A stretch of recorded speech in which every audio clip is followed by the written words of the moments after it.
All right. Hello and welcome to Bescheuertes Kurzes Bein.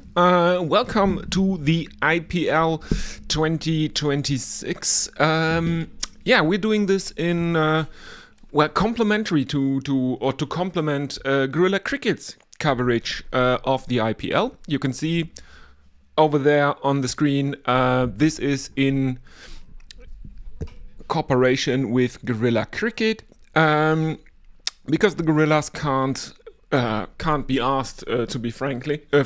No, just they don't have the time and the personnel to cover the whole IPL.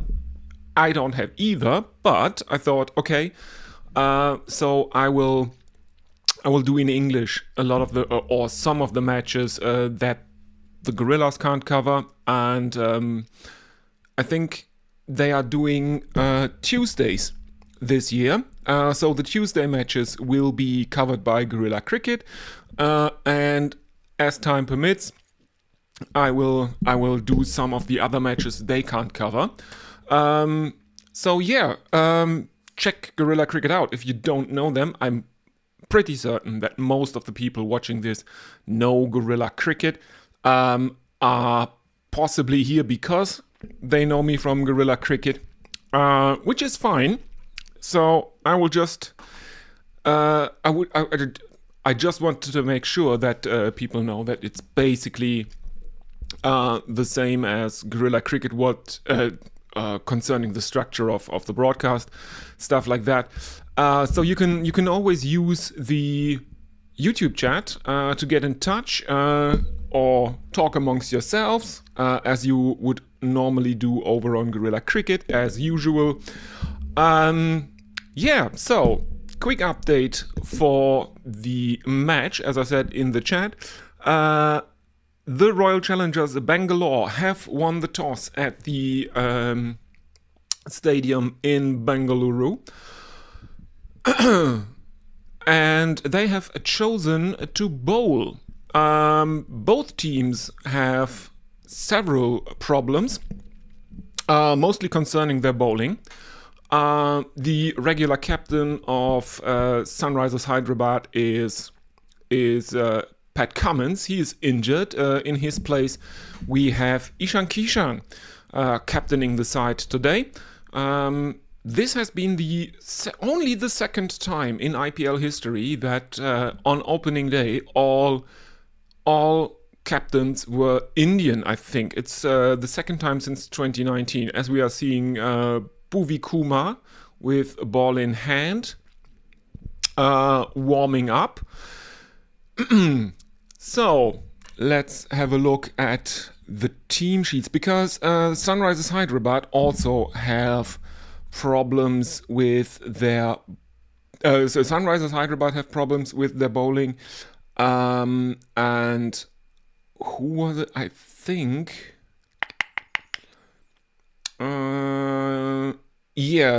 RCB also have problems because Josh Hazelwood is not available for this opening match of the 19th season of the IPL. Let's have a look at the playing 11s. Always keep in mind that we are talking about the IPL here, so that means there is a substitute rule, the super sub. So if the playing 11s look a bit unbalanced, always remember that there can be one substitution can be made in this match. So let's start with defending champions, Royal Challengers Bangalore. Hopefully Vincent is listening. Kai Vincent is listening to this one. Your team, your defending champions there, mate. Let's have a look. So obviously, His Holiness at number 1. Then his opening partner will be Phil Salt. At number 3, we will have Captain Rajat Patidar. Keeper Jitesh Sharma is at number 4. Tim David is at number 5. Romario Shepherd at number 6. Krunal Pandya, the first all-rounder, at number 7. And then we go into the bowlers. Oh no, Romario Shepherd is also an all-rounder. Sorry. So, first all-rounders at number 6, Romario Shepherd. 7, Krunal Pandya, also an all-rounder. And then we have Bhuvi Kumar, Abhinandan Singh, Jacob Duffy, and Suyash Sharma bringing up the tail. For Sunrisers Hyderabad, we have Abhishek Sharma at number 1. So, Sunrisers opening with the batting all-rounder. Interesting. He will be partnered with Travis Head at number 2. Number 3 is keeper captain Ishan Kishan. Heinrich Klaassen is at number 4, and according to the team sheet, he is not the keeper. At number 5, we have Aniket Verma. At number 6, Nitish Kumar Reddy. Then at 7, Salil Arora, who is another wicket-keeping option for SRH, which is, they have, I think, at least 3 keeping options in this team. At number 8, we have Harsh Dubey. At number 9, Harshal Patel. Number 10, the 11.5 crore princess, Jaydev Unadkat, which was a very derogatory nickname that Reddit gave to Jaydev Unadkat. That's not Nitish Kumar Reddy, but Reddit, the Neckbeard website. And number 11, we have Eshan Malinga. So, these are the teams as they are listed here on ESPN Cricinfo. So those are the team sheets at the toss. We will see what the captains will do with substitutions during this match. So please let me know if you are listening to this. Don't forget to like the live stream, and let's hope for an entertaining IPL 2026. Can RCB defend their title? If you have any, let's see if I can make a poll here. Oh yes, I can actually do so.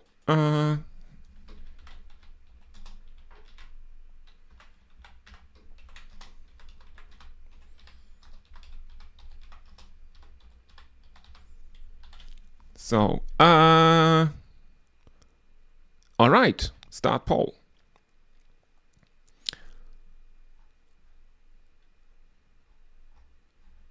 We do have 2 options, I think.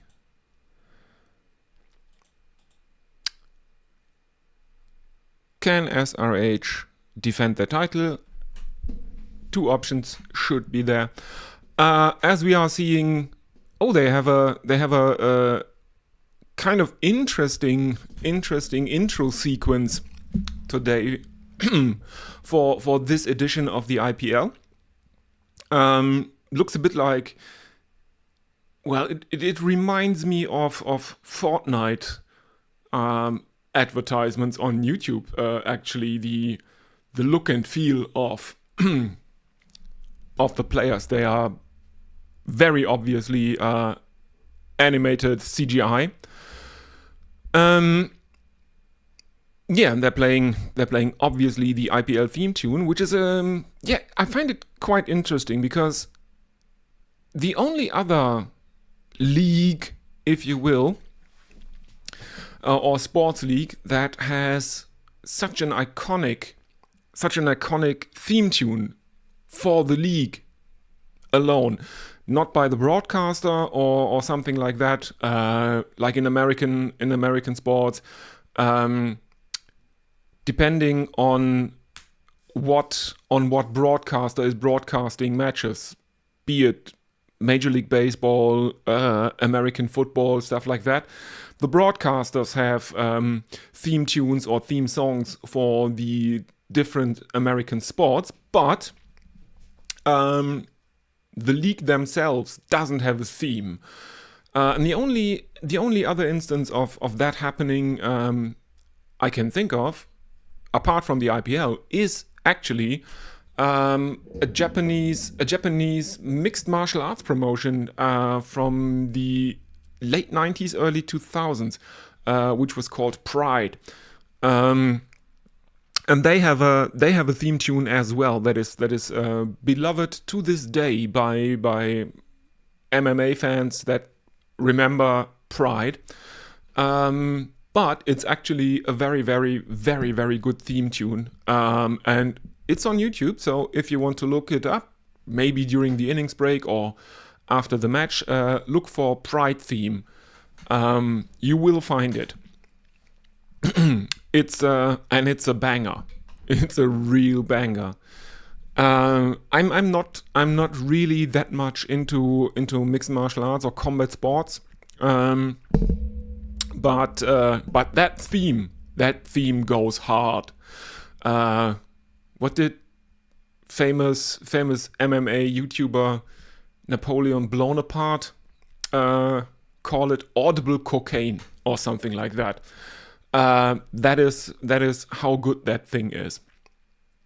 So let's have a look. The impact sub options for Sunrisers Hyderabad are apparently Smaran Ravichandran, Shivan Kumar, Liam Livingston, David Payne, and Saqib Hussain.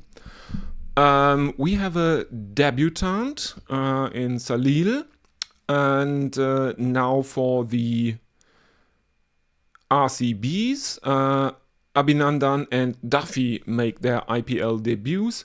The impact sub options for RCBs are Venkatesh Iyer, Jacob Bethel, Devdut Padikal, Kanishk Chauhan, and Rasik Dar. Apparently, those are the probably just the most likely options. Yeah.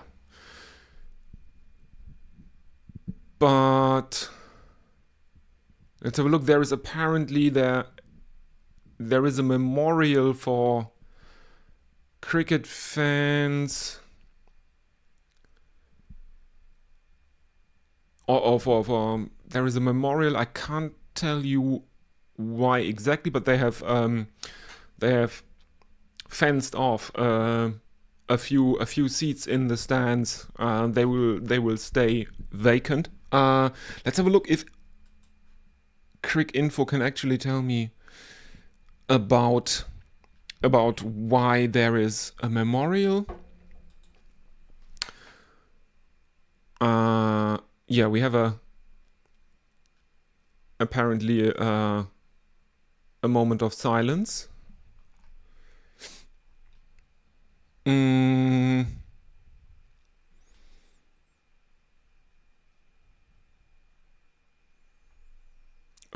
Let's see. There is nothing. No, I can't see anything about why there is a memorial there, but we should be just a few moments away from the first ball. Yeah, we see both teams now standing out just outside of the boundary rope,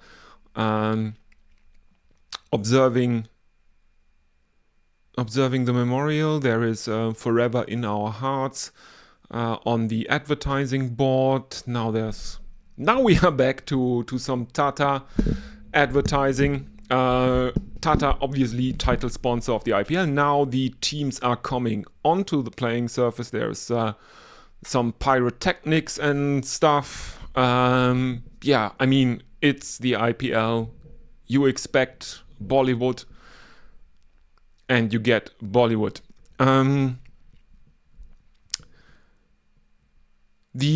There is a funny thing about the SRH. The SRH jerseys, they are sponsored by someone who I, as a German, would pronounce Kühl, because there's obviously an umlaut. It's probably Kuhl. And if you put dots above the U in German, you get Ü. The normal German pronunciation of U is U. And if you put dots above it, it's Ü. And Kühl means cool. As in the temperature, not the attitude. No, we use cool for the attitude in German as well. So let's have a look if anyone is with us. Yeah, obviously, if you are watching this, also check out Gorilla Cricket. This is a stream in cooperation with Gorilla Cricket. I will cover the matches, or some of the matches they can't cover. So that's the reason I'm doing this in English at the moment. I did a lot of live commentary recently in German for the T20 World Cup, because there is really no German option there, even though the ICC is streaming or was streaming the T20 World Cup in Germany free of charge and stuff like that. They didn't have dedicated German commentary yet. So yeah, but apparently they have been made aware of my existence, and that there is actually someone in Germany who's been commentating cricket live for some years now, and she's doing it in German. So yeah, me. Apparently they know about me. That's what people in the know or with connections have told me. So yay. So let's have a look if there is anything new. Nope. There is nothing on YouTube. Again, if you are listening to this on YouTube, it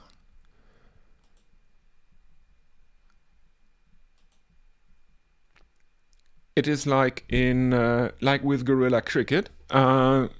If you write in the chat in between overs, I will try to answer your questions, talk to you, anything you want to talk about. I will gladly talk about, because it's always fun to talk to you, to the listeners, and now I'm telling you, or now I'm letting you see the sausage getting made. It always helps me out, because otherwise I'm just sitting here talking for maybe 4 hours during an IPL match. They tend to run a bit longer than the average T20 match. Yeah, so chatting to you is always. And I think we are about to start right now. As I said,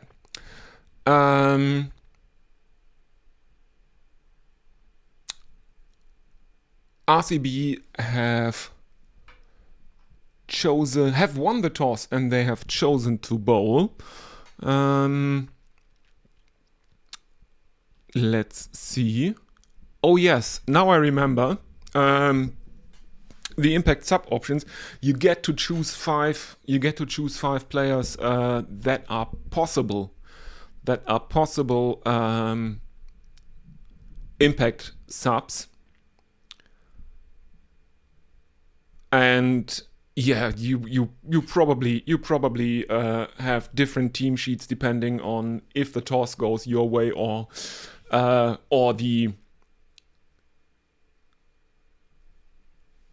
the other. Yeah, well, if you bat first or if you bowl first, you have probably 2 different team sheets there. Out come the Sunrisers openers, Abhishek Sharma and Travis Head. Abhishek Sharma with 78 matches against Travis Head's 38 matches. So yeah, Abhishek Sharma has played a lot more IPL cricket than Travis Head has, but Travis Head has had an excellent T20 World Cup. So yeah, let's see.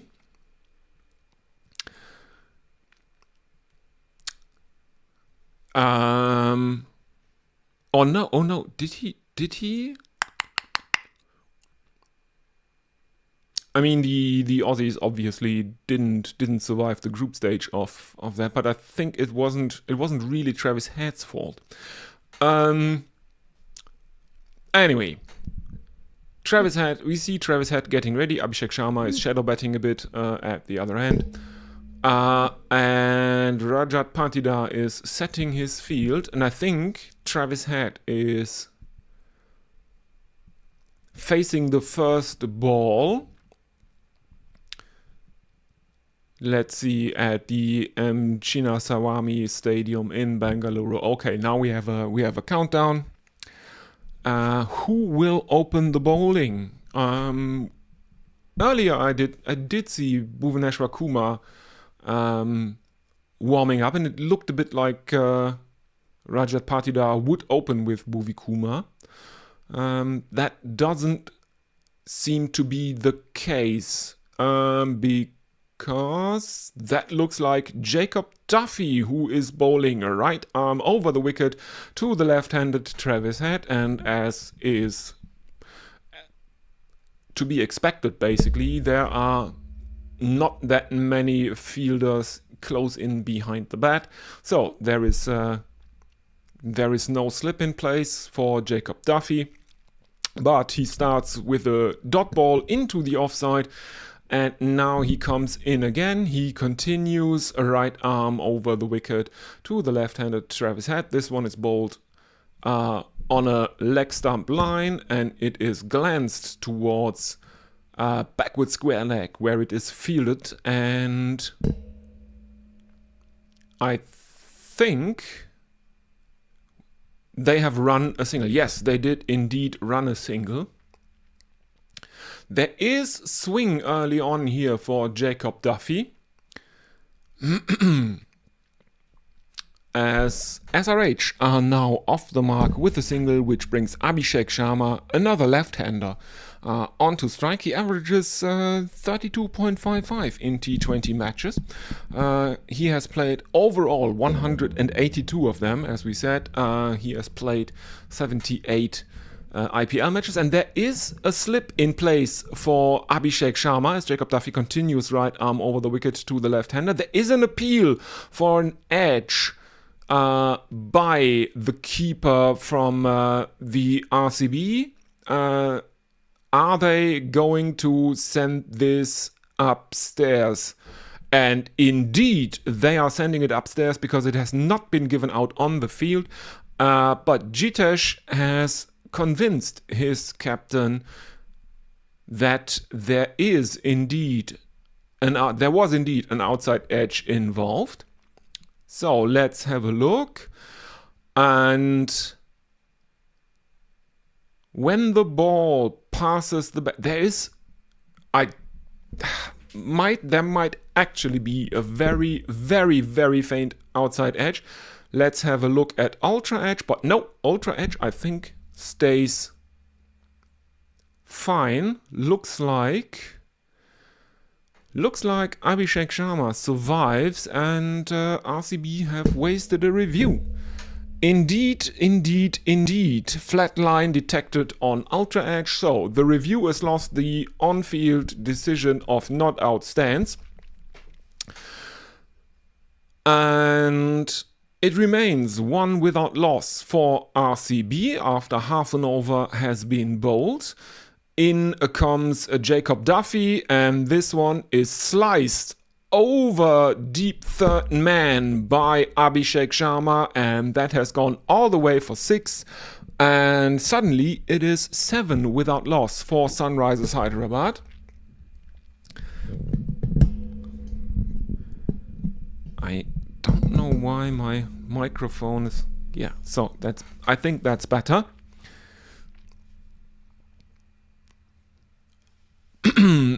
As we are seeing some replays of that slice from Abhishek Sharma.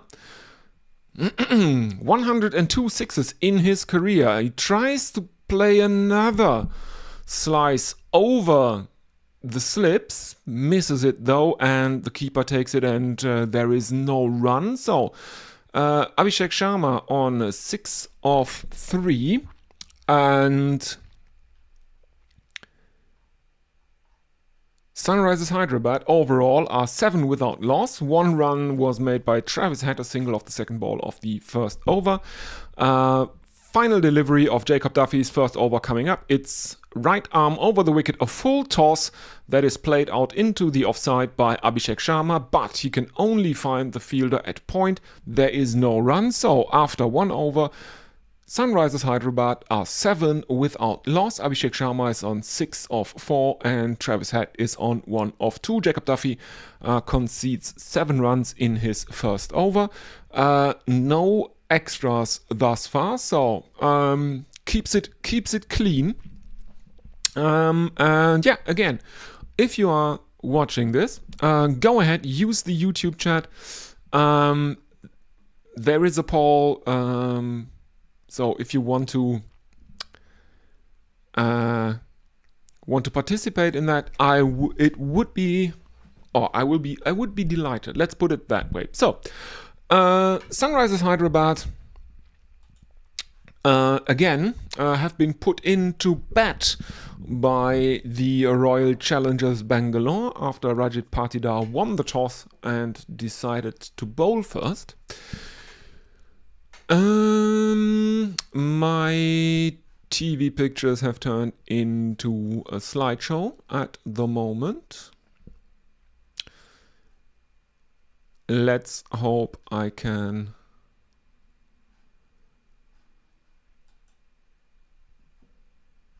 get them back. Let's check out if we can watch it on Willow.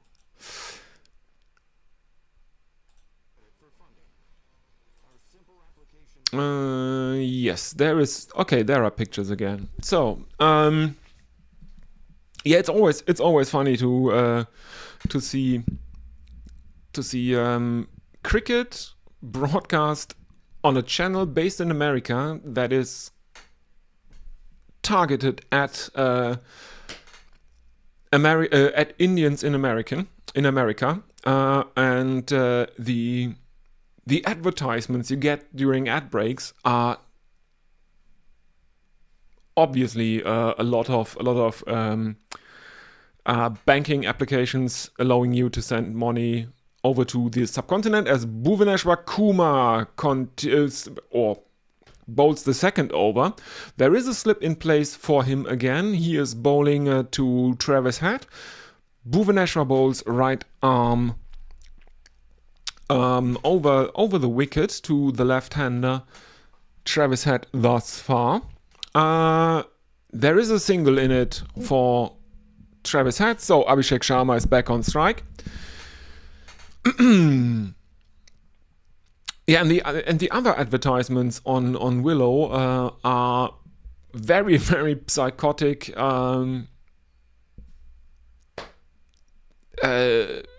Guru advertisements, people advertising astrology services, numerology services, stuff like that for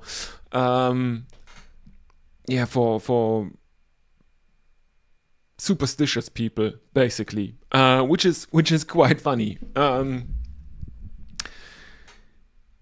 So, another single of the second delivery. Bhuvaneshwar Kumar continues, right arm over the wicket, and this one is glanced into the offside by Travis Head again, finds the fielder at deep third man. There is another single. So, Sunrisers Hyderabad are now in double digits, 10 without loss after 1.5 overs. Abhishek Sharma is on strike. He's on 7 of 5. Travis Head at the non-strikers end now, 3 of 4 for him. We are seeing the Sunrisers bench there. Ishan Kishan is not looking too concerned right now. In comes Bhuvaneshwar Kumar, and that's wide down the leg side. It is given as a wide, and yeah, that was obvious. Abhishek Sharma had no chance of getting any bet on that. But it didn't miss his ass by all that much, to be fair. He looks to swing his bat through the line of the ball, misses it though, and it is given as a wide down the leg side. So, 11 without loss, Sunrisers Hyderabad. In comes Bhuvaneshwar Kumar, right arm over the wicket. Attempt at a swivel pull by Abhishek Sharma, but he just gets a top edge, loses sight of the ball. And both the keeper and the bowler are running in, but there is no chance of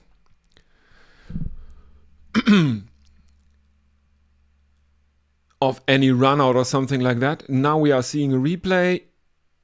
Is it really the top edge, or does he get hit on the upper thigh? It's hard to see from this angle, I have to admit. Anyway, the end result of that delivery is another dot ball. So we see there is a slip in place. There is a backward point. There is a backward square leg and another wide down the arse by Bhuvaneshwar Kumar now. So he will have to bowl that one again. So the bowling options for RCB are Duffy, Bhuvaneshwar, Abhinandan, Shepherd. For pace and spinners, Suyash and obviously Krunal Pandya, because Krunal Pandya is best Pandya. Another ball that is very leg-sidey from Bhuvaneshwar Kumar, and this time we have confirmation that Abhishek Sharma did not get bat on that. There is one leg by towards backward square leg, and now Travis Head is back on strike, and Sunrisers Hyderabad are 13 without loss in the 25 matches in the history of the IPL that these two teams have played against each other. 11 have been won by Royal Challengers Bangalore, and 13, I think they said, 13 have been won by Sunrisers Hyderabad. And Travis Head finds the boundary. And yeah, for the first time in this second over. That was, apart from the extras that Bhuvaneshwar Kumar gave up, that was otherwise a relatively clean over up until the final delivery. The second over brings 10 runs for Sunrisers Hyderabad, who ended on 17 without loss. Travis Head 7 of 5, Abhishek Sharma 7 of 7. And Bhuvi Kumar gives up 9 because there is one leg by in that one. So Jacob Duffy continues. In he comes, right arm over the wicket to the left-hander Abhishek Sharma. And he takes a page out of the playbook of Bhuvaneshwar Kumar and starts his second over with wide down the arse of Abhishek Sharma. So 18 without loss now. So, 18 without loss. Abhishek Sharma on 7 of 7. He is on strike. We do have a slip. We have short third man and a shorter delivery from Jacob Duffy. And that one is a top edge. And Jitesh Sharma, the RCB wicketkeeper, is under that in an instant. No chance that Abhishek Sharma survives that. It's an easy catch for the RCB keeper, and the first wicket of the Sunrisers Hyderabad has fallen. Abhishek Sharma has to go. Court Sharma bowled Duffy for 7 of 8 deliveries with a strike rate of 87.5. And I think that should bring in the keeper for Sunrisers Hyderabad, Captain Ishan Kishan. Keeper captain Ishan Kishan at number 3 according to the scorecard, to the team sheet, sorry, and the scorecard, I suppose. He will be in his 230th T20 match. Let's have a look if anyone is with us. Brian in Brisbane is with us. Afternoon all. Hola from España. Hello, Brian. Nice to have you here. Let's have a look at the poll. I will end it after the first innings. So far, we have 67% saying yes, RCB can defend their IPL title. 33% have said no. Let's have a look. Let's see what they can do. Not a bad start for RCB's bowling, and that all of that, despite the fact that Josh Hazlewood is not fit at the moment. Ishan Kishan starts his innings with a single. A single to deep backward point for Ishan Kishan opens his account, and that brings RCB up to 17, 18, 19 for 1 now. In comes Jacob Duffy, played to mid-off by Travis Head now. And that is another dot ball, 19 for 1. Travis Head 7 of 6. Ishan Kishan 1 of 1 at the non-strikers end. And so far the RCB bowlers have kept the scoring in check, I would say. They've taken a wicket, an early wicket after they wasted one of their reviews trying to get a decision for an outside edge that was given not out on the field overturned, but turns out there was no outside edge involved and they lost their review. But a few deliveries later, Jacob Duffy had Abhishek Sharma caught by the keeper Jitesh Sharma off a top edge. So 2 dot balls now. Jacob Duffy continues right arm over the wicket to the left-handed Travis Head, who lofts him over the head of mid-off. There is a few bounces, and that is another boundary for Sunrisers Hyderabad, for Travis Head and his glorious porn mustache. In Germany we would say Pornobalken. So 23 for 1 with one delivery left in the over, and Jacob Duffy aborts his run-up. The ball is declared dead. The run rate currently at 8.12. Travis Head is on strike. He is on 11 of 8 as Jacob Duffy is back to his mark, starts his run up again. In he comes, right arm over the wicket, and Travis Head tries a very, very flat pull shot, but is out caught at deep backward square leg. And that is the second wicket to fall, and it is the second wicket to fall in this over. So both wickets have fallen to Jacob Duffy, and Head has... He plays it straight to deep backward square leg. And who is that? It is Phil Salt who is there to take the catch. An easy catch for Phil Salt to take here. So Travis Head has to go. Caught Salt bowled Duffy 11 of 9. Strike rate 122.22. Oh, sorry.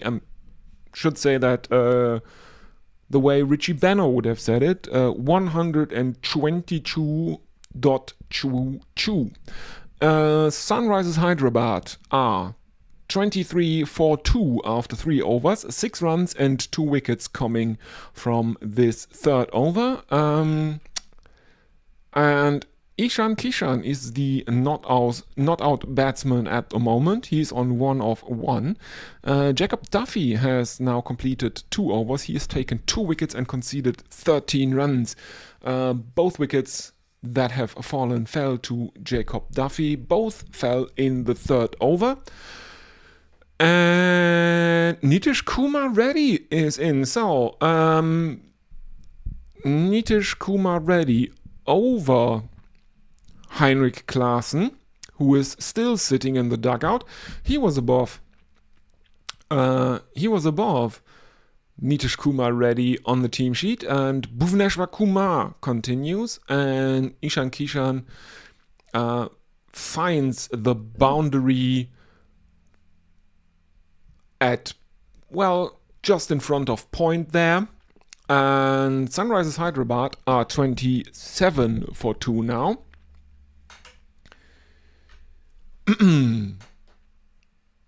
There is a fielder running after it who was stationed at point there. I think it is Rajat Patida, the captain, who is stationed at point.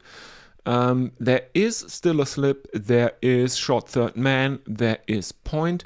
Rajat Patida, he's relatively close in on the offside as well.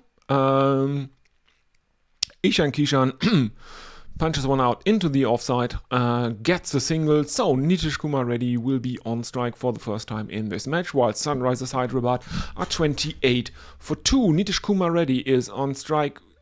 There is, who's that in the outfield there, looking very, very cross with something. There is a readjustment of the field. The run rate is 8.4 currently. Bhuvneshwar Kumar now with figures of none for 14. There is a lot of rearranging the fielders in the outfield. And now Bhuvneshwar Kumar seems to be happy with his field setting, comes in right arm over the wicket to the right-hander Nitish Kumar Reddy. There is a slip in place for him. Looks to poke at it, misses the outside edge, but not by very much.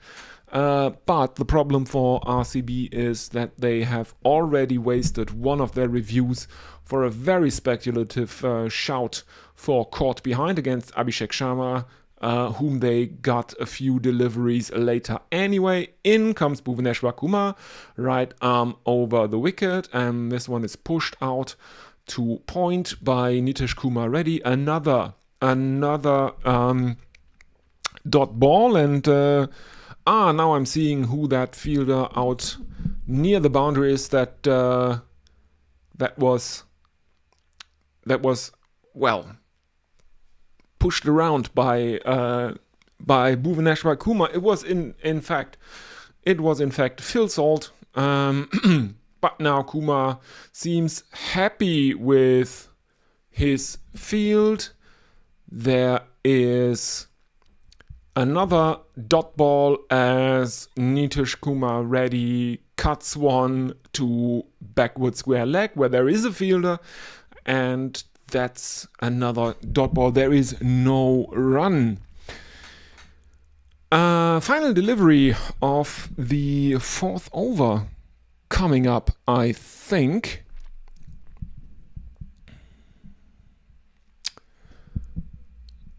Length on off, and there is a single. There is a single into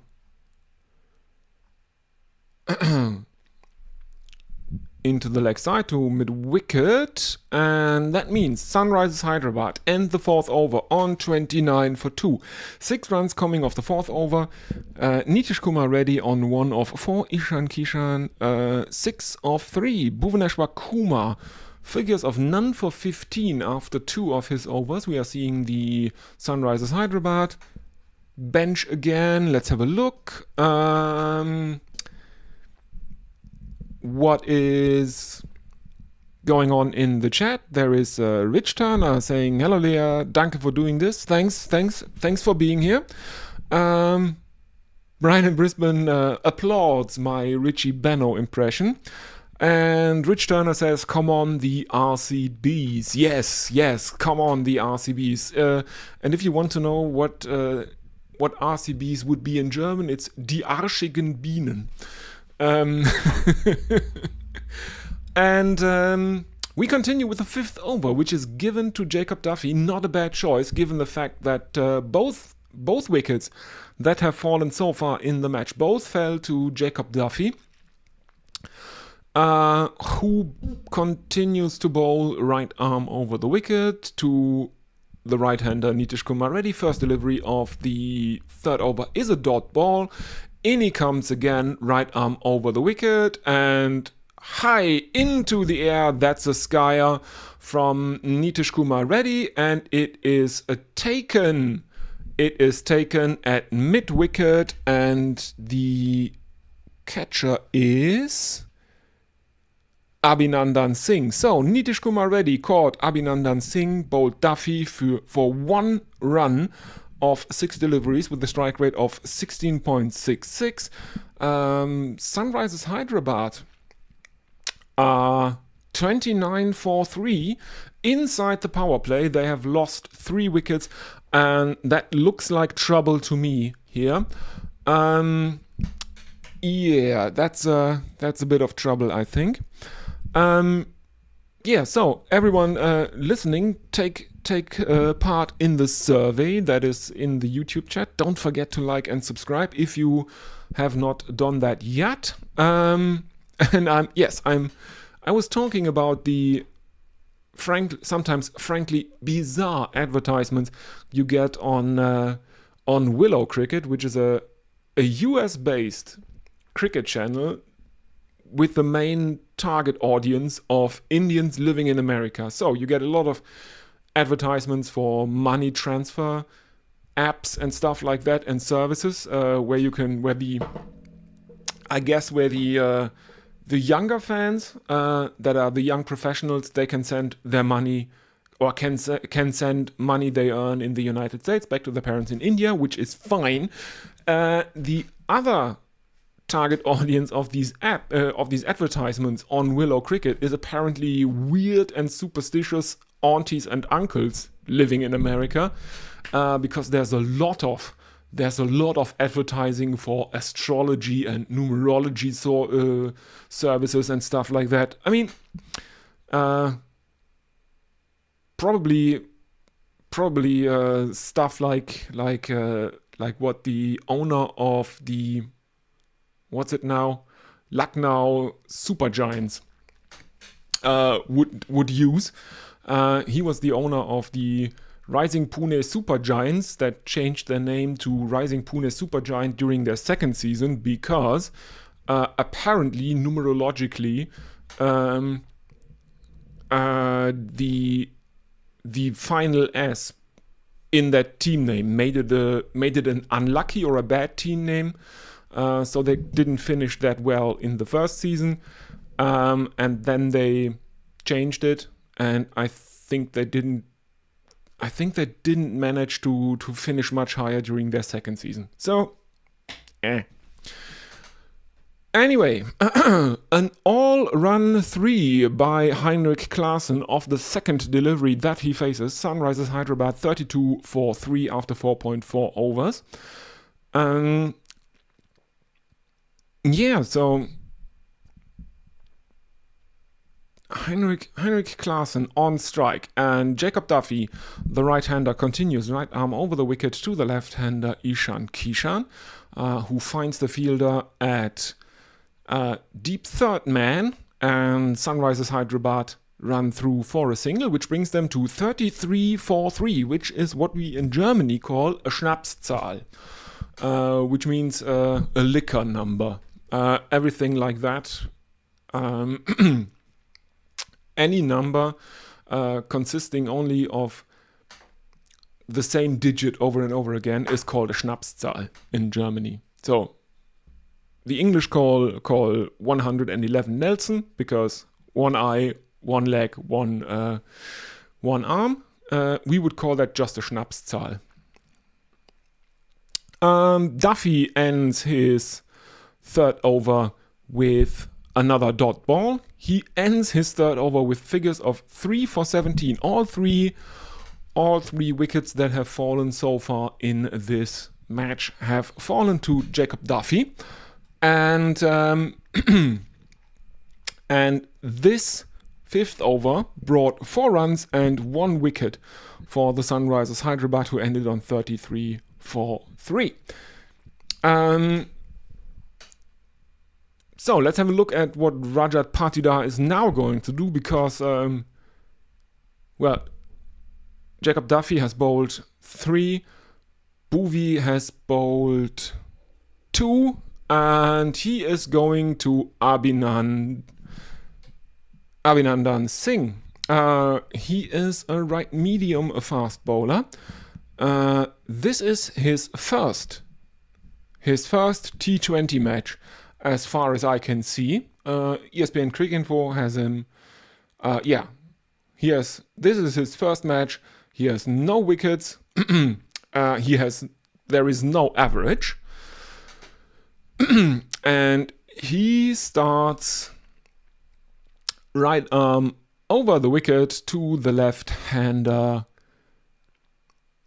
Ishan Kishan. He started with the dot ball, and then he follows it up with a ball that is too short, that is there to be pulled, and Ishan Kishan obliges him, dutifully pulls him over the fence. I think that is the first 6 of the match. Is it? Yes, indeed. I think that is the first 6 of the match. Sunrisers Hyderabad 39 for 3 inside the 6th over. So after this, the power play is over, and RCB will be very, very happy with how their bowlers were doing during this power play up until this point. Let's see what Abhinandan Singh can do, or what Ishan Kishan can do to Abhinandan Singh. Let's put it that way. In he comes, right arm over the wicket, and again too short, and again it is there to be pulled. Ishan Kishan pulls him again, but this time he doesn't get all of it, and the ball dribbles into the boundary. Even though Jacob Duffy is giving his all to stop the boundary, he doesn't manage it. So 6 and 4 of deliveries 2 and 3 of Abhinandan Singh's first over in T20 cricket. The run rate is 7.82. Ishan Kishan now 17 off 7. The Siatai strategic timeout, as they say, is now available for RCB, and cut over deep third man by Ishan Kishan, and this one goes all the way for 6. So 3 boundaries of the first 4 deliveries in this over now. That is 16 deliveries so far of the first over in T20 cricket for Abhinandan Singh. Definitely not the start he was hoping for, but c'est la vie, as they say. Full toss and cut straight to backward point. There is no run. So Sunrisers Hyderabad have either taken Abhinandan Singh to the cleaners, so to speak, or they produced dot balls off his bowling. But so far, it is obviously in their they won't be too disappointed with how this 6th over is going so far, Sunrisers Hyderabad, because this has been the most productive over for them in terms of batting and runs. In comes Abhinandan Singh, and he he bowls right arm over the wicket to the left-handed Ishan Kishan, who plays it out to mid-wicket. There is no run. That's the end of the power play. Sunrisers Hyderabad ended on 49 for 3. 16 runs came off the 6th. Ishan Kishan on 23 of 10 and Heinrich Klaasen on 3 of 3. Abhinandan Singh 1 over, no wickets for 16 runs.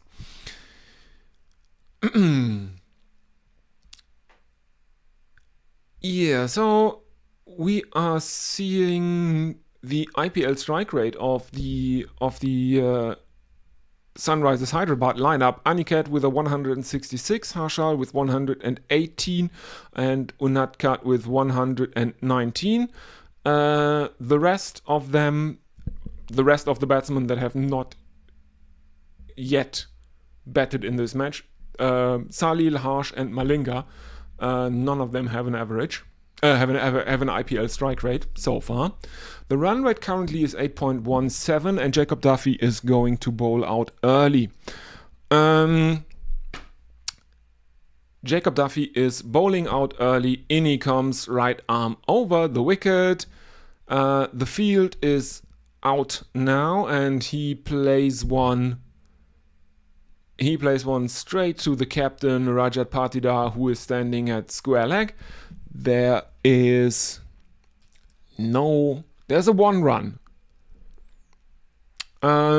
He is bowling a bit shorter now to the RCB batsman, to Heinrich Klaasen. As we are seeing the bowling card, the economy rates, Jacob Duffy has a very good economy rate of under 6. Abhinandan Singh is the standout here with an economy of 16. 3 dot balls and 3 boundaries in his first over. Another single this time for Ishan Kishan, the run rate 8.05. Klaasen is back on strike. Ishan Kishan is on 24 of 11, while Heinrich Klaasen is on 4 of 4 now. Jacob Duffy has bowled 2 deliveries in his final over for the night. Sunrisers Hyderabad 51 for 3.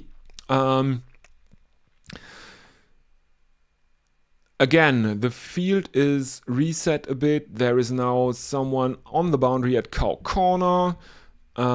Square drive from Heinrich Klaasen finds the fielder, who is there at extra cover. And that is another single for Sunrisers Hyderabad. 52 for 3 now. We see Dale Steyn, Sunil Gavaskar, and Ian Bishop are doing the commentary duties for the broadcast. It's kind of funny because, I mean, Sunil Gavaskar is obviously the oldest one in the box, but from the judging by the vibes, Ian Bishop is a lot closer to Sunil Gavaskar than to Dale Steyn, who is sitting there in all his tattooed glory, which is it's just a fun visual, I guess. Well, Sunrisers Hyderabad can only produce singles here. Then there is an outside chance of a caught and bowled against Heinrich Klaasen here for Jacob Duffy, and I think he's very, very cross with himself that he doesn't get close enough to that. It bounces maybe half a meter, 50 centimeters to 75 centimeters in front of him, and he takes it. But it's a dot ball, and the next one is short, pulled by Klaasen, fielded out at deep backward square leg, and that is another single. So 7 overs have been bowled, and Sunrisers Hyderabad have taken 5 off the final over of Jacob Duffy for this evening. Sunrisers Hyderabad 54 for 3, Heinrich Klaasen 6 of 7, Ishan Kishan 25 of 12, and Jacob Duffy ends his evening as, well, probably that's it for him, except for fielding, I guess. Don't think he will have to bat, because he's, I think, he's one of the tail enders. So, 3 wickets for 22 runs are his figures, and Sunrisers 54 for 3. Duffy it's okay, it's done. Jacob Duffy is done for the evening because he is brought out, and instead Padikal is brought in as an impact player, as the impact sub, according to the commentary, and Romario Shepherd is getting his first over. Devdutt Padikal, yes. Now it is confirmed on the screen as well. So Jacob Duffy has been subbed out and Devdutt Padikal has been subbed in his stead. So Romario Shepherd. There is backward point. There is a fine leg and begins right arm over the wicket, and that is punched towards long on by Heinrich Klaassen. So no spin thus far in the match for RCB. There have been 4 pacers bowled so far, and one of those pacers has been subbed out for Devdutt Padikal, who replaces him. He is the batting sub option.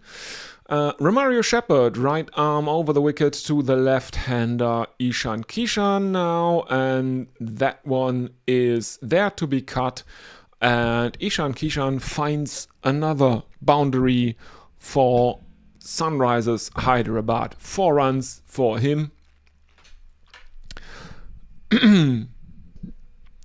And let's have a look. Yeah. Okay.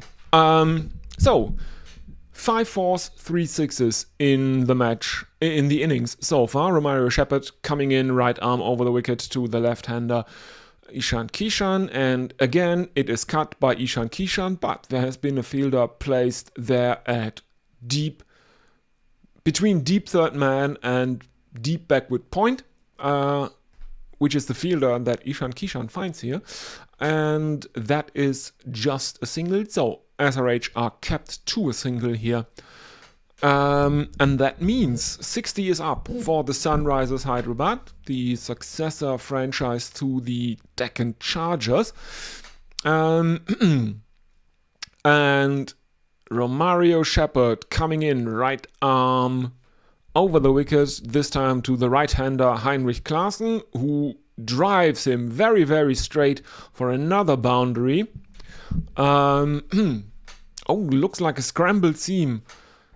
Looks like a scrambled seam delivery here from Romario Shepherd, but Klaassen is on top of it, drives it very, very straight, finds the boundary.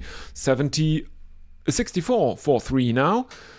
In comes Romario Shepherd again, and again, basically same delivery and basically same result. Another very, very straight 4. The fielder at mid-off has no chance to stop that, runs after it, can't prevent the boundary, and that is 68 for 3 for the Sunrisers Hyderabad. I think that was the captain Rajat Patida who is fielding at mid off. So okay. Final delivery of Romario Shepherd's first over is taken into the onside by Heinrich Klaassen. The Sunrisers Hyderabad batsmen run a couple, and that means after 8 overs, Sunrisers Hyderabad are 70 for 3. The run rate is 8.75. So let's have a look if anyone is with us in the YouTube chat. No, doesn't look like. I seem to be on top of it, on top of things here. Yeah. So, looks like Abhinandan Singh will have to forget how bad his first over went, but I mean, it's the first over in his T20 career, has been the first over in his T20 career. And he bowls to Ishan Kishan, the Sunrisers Hyderabad captain. It is a bit too short, it is there to be put, but Ishan Kishan can't time it quite right. Only a single into the onside this time for Sunrisers Hyderabad. So that's the first. The first delivery of Abhinandan Singh that hasn't been either a dot ball or taken for a boundary in T20 cricket. In he comes full toss, and Ishan Kishan can play that out, but there is a fielder at long on, and Sunrisers Hyderabad again are capped to a single. Run rate 8.64 now. Heinrich Klaassen.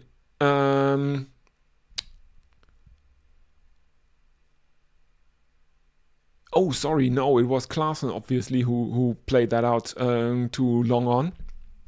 Now Kishan is back on strike. So Kishan, 31 of 15, Klaassen, 18 of 12. Phil Salt still fielding out in the deep somewhere, can't see where. Oh, what happened here? Ishan Kishan is obviously hit on the pad by Abhinandan Singh, sorry. Looked like a full toss. There is no real appeal for LBW there, but he has kept the Sunrisers captain to a dot ball. So 72 for 3 still the score for Sunrisers Hyderabad. In comes Abhinandan Singh again. High into the air by Ishan Kishan, but it has not just the elevation, it also has the length, and he pulls Abhinandan Singh for 4 runs. There are 2 fielders converging in the onside there, but neither of them can get to it. No chance of a catch, and they can't even prevent the boundary. So 4 runs for Sunrisers Hyderabad, and that means they should be 76 for 3 now. In comes Abhinandan Singh, and this one is tucked into the onside by Ishan Kishan, and I think that is another single. No, it's a couple of runs for Sunrisers Hyderabad, because Kishan moves on to 37 from 18. And that means there is a single delivery left to come in Abhinandan Singh's second over. In he comes again. Right arm, very, very, very full, angled across Ishan Kishan, who gets an under edge to it. And it is fielded by deep fine leg, and they run a single. So none for 25 from 2 overs. A bit of a comeback from Abhinandan Singh, who conceded 16 runs in his first over, concedes only 9 in his second over. And Sunrisers Hyderabad are 79 for 3 now. Ishan Kishan, 38 of 19. Heinrich Klaassen, 18 of 12. Abhinandan Singh ends his second over with none for 22, as I said. And we have the strategic timeout now, and let's have a look if there is anyone new with us in the live chat. Otherwise, I will take a very, very short break. I'll take a drinks break because I'm doing this. I'm flying solo for all these matches. So if anyone wants to try their hand at live cricket commentary, please let me know, either on the Gorilla Cricket Discord server. I'm in there, so you can send me direct messages, or you can find me on Blue Sky at linuxlayer.bsky.social, and I will see you all in just a bit. Don't go anywhere. We will continue after the timeout.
All right. Sorry, everyone. That took a bit longer than I expected, but we are back.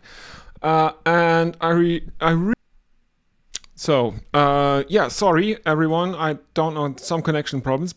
We've had the first over of spin. I'm very sorry with the connection problems. We've had an over of spin. It was bowled by Suyash Sharma, who gives up 8 runs in the 10th over. Sunrisers Hyderabad ended on 87 for 3. I also realized for some reason I had the senior monarchs on the match info, which is of course incorrect because the Chennai Senior Kings are not playing in this match. It's the Sunrisers Hyderabad, which I will dub the early birds. After one over of spin by Suyash Sharma, we get another over of spin, this time from Krunal Pandya, and as everyone knows, Krunal Pandya is best Pandya. A dot ball and a single now. 88 for 3. Heinrich Klaasen takes a single off the second delivery. Ishan Kishan is on strike, and Krunal Pandya is bowling his slow left arm orthodox spin from around the wicket. And a single into the offside by Kishan. Klaasen back on strike. And yeah, let's have a look. I'll have to take a look at some of my on the technical side here. Yeah, so another single of the fourth delivery of Krunal Pandya, and now they're getting the scoring rate under control here very, very nicely. RCBs and cut shot by Ishan Kishan, and that is another single because there is a fielder in the deep, and Sunrisers Hyderabad 91 for 3 after 10.5 overs. Klaasen is on strike, 21 of 16 for him. Ishan Kishan, the 50 is within touching distance for him now. 47 of 26, run rate 8.4, and I think there is another single to end the over.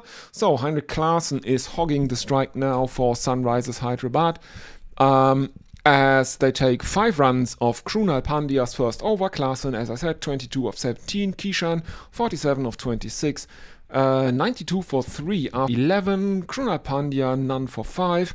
Sunrisers have a current run rate of 8.36, and Rajit Patidar seems to have decided that, okay, that wasn't half bad what the spinners did here so far, and he is giving Suyash Sharma his second over, conceded 8 in his first. Heinrich Klaasen is on a strike. Suyash Sharma, leg break and googly bowler, so leggy, leg spinner, whatever you want to call him. He is bowling to Heinrich Klaasen now. Coming in, right arm over the wicket, and this is on a leg stump line, and it is, well, guided towards short fine leg by Heinrich Klaasen. It's basically a leg glance type of shot. There is a single in it for the Sunrisers now, and we are seeing replays of Krunal Pandya's over now. Rajit Patidar looked very, very animated during that over. In comes Suyash Sharma. He has a very, very quick run up. He's bowling right arm over the wicket to the left-handed Ishan Kishan, who drives him very, very straight. And that brings up a boundary for Sunrisers Hyderabad as a team and a 50 for Ishan Kishan as a player. 51 of 27. 97 for 3, 51 of 27 deliveries for Ishan Kishan, wicketkeeper captain of the Sunrisers Hyderabad. And I think earlier I read that 200 will have to be the target for Sunrisers Hyderabad to aim for here, as Ishan Kishan goes down on one knee and deposits another right arm over the wicket delivery by Suyash towards the boundary. So there's consecutive fours now.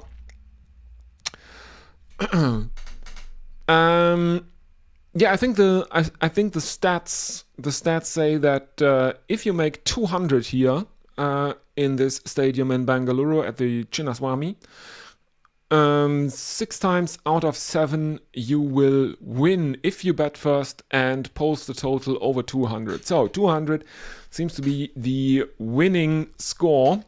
Seems to be or should be a winning score here at the Chinnaswamy. And if we remember that you should probably look at the score after 12 overs, then double it to get a very, very good idea of what a total could be here in the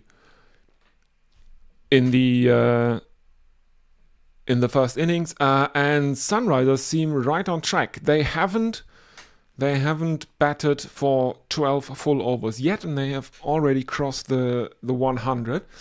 And if they can double it from here, they would make that 200, which 6 times out of 7 has been a winning score for the team batting first at the Chinnaswamy. So we're seeing highlights of Ishan Kishan's innings. 6s and 4s galore for him. Then Suyash Sharma can keep him quiet for 2 deliveries, but in the end, Ishan Kishan gets his revenge for the 2 dot balls. Another 4, so that is 3 boundaries of the over and a single. 12 overs gone, 13 runs. Sunrisers Hyderabad 105 for 3. Ishan Kishan 59 of 31. Heinrich Klaasen 23 of 18. Suyash Sharma now with figures of none for 21. Krunal Pandya, I think, will continue. Yeah, they've had 1 over yielding 12 runs, and I think 2 that brought 14. Full toss from Krunal Pandya, who is bowling a left arm around the wicket to the right. So looks like a slight case of Russian. Looks like a slight case of Russian sabotage, because I lost my internet. Not the connection to the network, to my local network, but there was no internet. So Krunal Pandya's over is over, and it has been, I think, the costliest over to date. Yes, it has been. He goes for 21 runs in his second over, the 13th, and Sunrisers Hyderabad, after 13, are 126 for 3. There were 3 sixes in that over and 3 singles. Ishan Kishan is on 72 of 34 and Heinrich Klaasen on 31 of 21. Krunal Pandya ends his second over with figures of none for 26, and Romario Shepherd is brought back for his second over, and RCB are celebrating a catch out in the deep. It's, I think, again, Phil Salt. There is a check though if he touched the advertising board.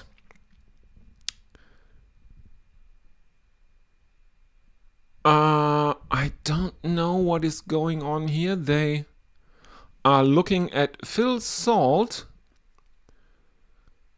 and TV umpire Rohan Pandit is deliberating. The Klaasen has not been given out yet. It looks very, very, very, very, very close. They are still waiting. Heinrich Klaasen, who had walked off, has been stopped inside the boundary by an official. There is the review. Salt takes the catch. It looks a bit like his right arse cheek might actually touch the boundary sponge and his left foot as well as he is taking that catch. Will he give Heinrich Klaasen not out? It's very, very close as we see Phil Salt rolling over backwards, making a backwards roly. No, that is just the foreshortening in. I think that's just the foreshortening in that first perspective. From the other side, it looks like Phil Salt has taken a screamer at deep mid wicket, at the mid wicket fence, and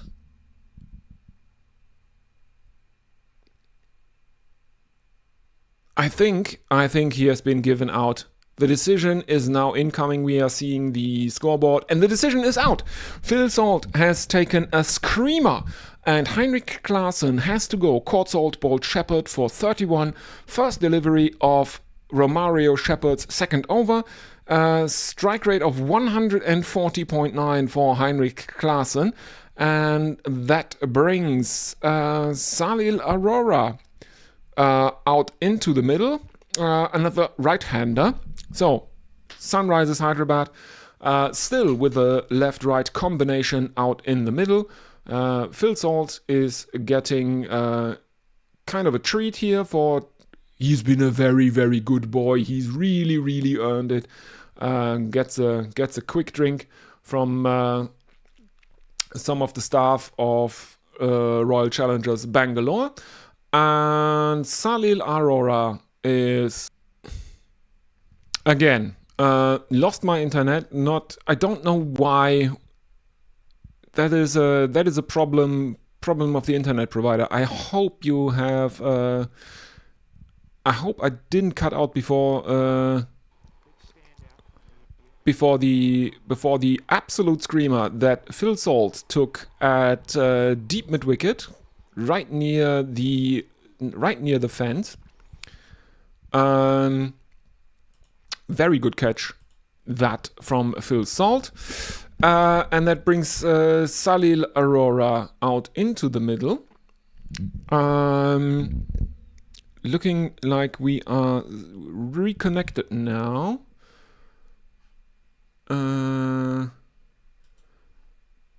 Or have I frozen again? I can't.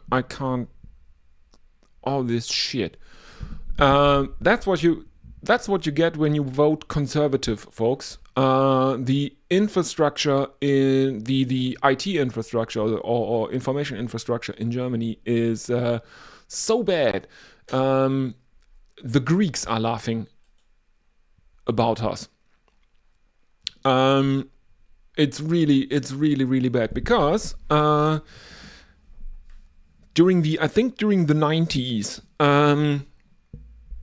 all the cables had to be renewed, and back in the 90s,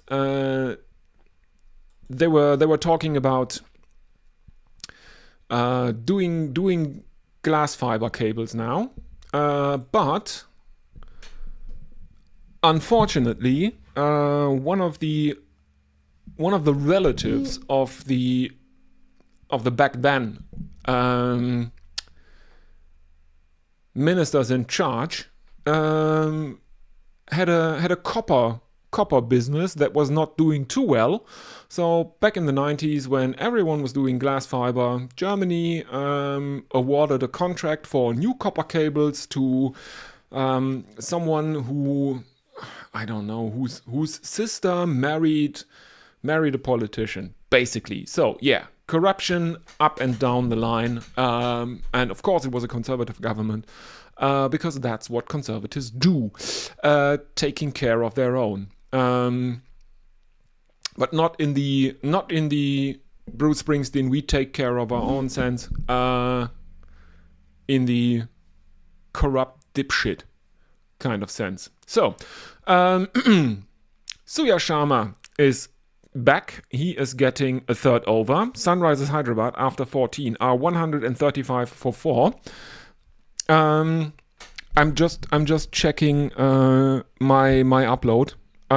Yeah, looks stable at the moment at around 11,000 kilobits per second, which is fine. So let's hope we can get at least through this first innings without any further interruptions. There is some promotion, I think, out in the stands. Anyway, a single to Salil of the first delivery of Suyash Sharma's third over. He's on 9 of 4 now. In he comes again, right arm over the wicket. His run up and form is not really comparable to Anil Kumble, but he's one of the quicker leggies in the game overall, I would think. And now I see the projected score from the broadcast, and they think if Sunrisers Hyderabad can keep it up at the current run rate, which is 9.56, they will go to 191. And is there a wicket? Yes, there.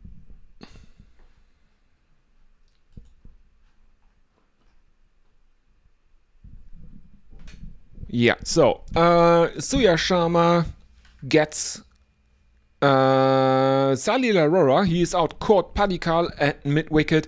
Bowled Suya Sharma for 9 with a strike rate of 150. And now the RCB bowlers are clawing back a bit. 7 runs and 1 wicket coming off this 15th over. Sunrisers Hyderabad 142 for 5.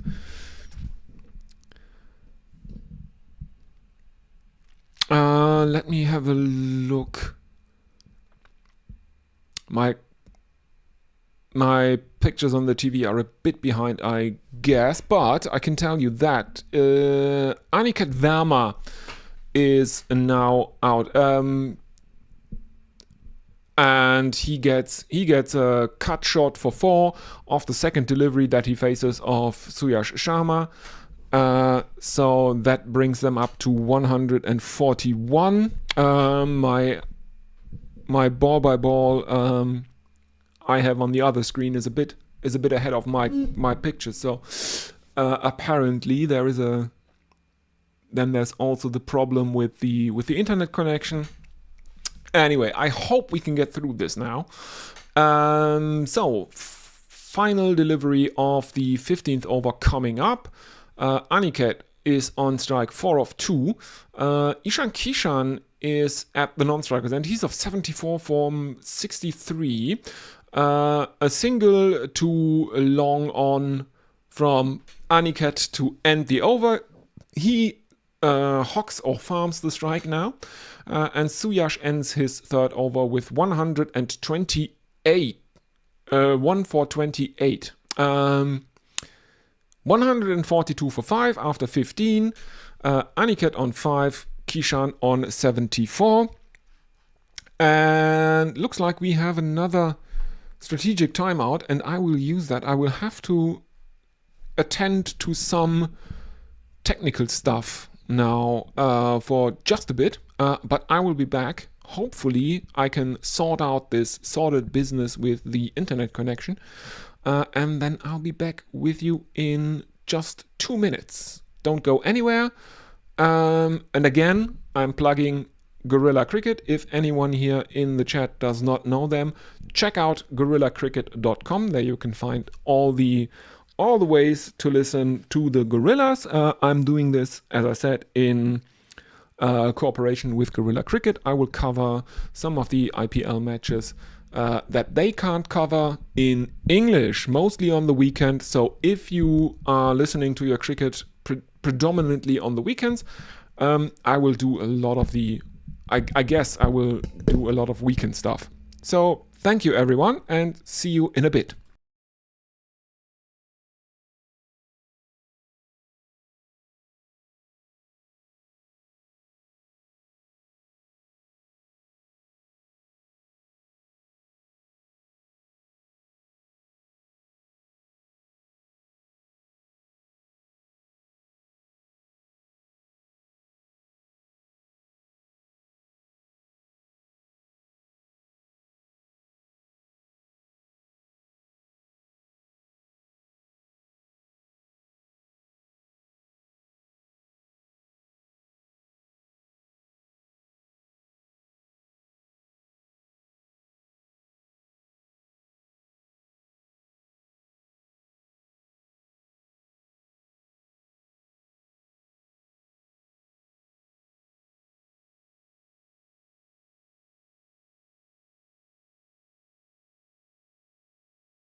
And we are back. Yeah, I had a bit of a look at my technical setup here. I can't find any problems. But of course, the problem is a bit, or one of the problems is that, yeah, just 2 minutes strategic timeout. Yeah. Anyway, we are back, and I hope we can get through this without any further interruptions. So the projected scores have come down a bit according to the broadcaster. 189 at the current run rate. So the 200 that has been a winning score in 6 out of 7 games where the team batting first made 200. That's a bit off now. They need 58 runs from 5 overs now to get there. RCB have clawed the bowling attack of RCB have clawed it back, and they have done it, even though they are without the services of Josh Hazlewood now, and Abhinandan is continuing. He starts with a dot ball to Aniket, but next delivery is a bit too short, and it is there to be pulled, and it is indeed pulled for 6 by Aniket. So the Sunrisers are the Sunrisers get going again. 66 distance is 88 meters here for Aniket Verma.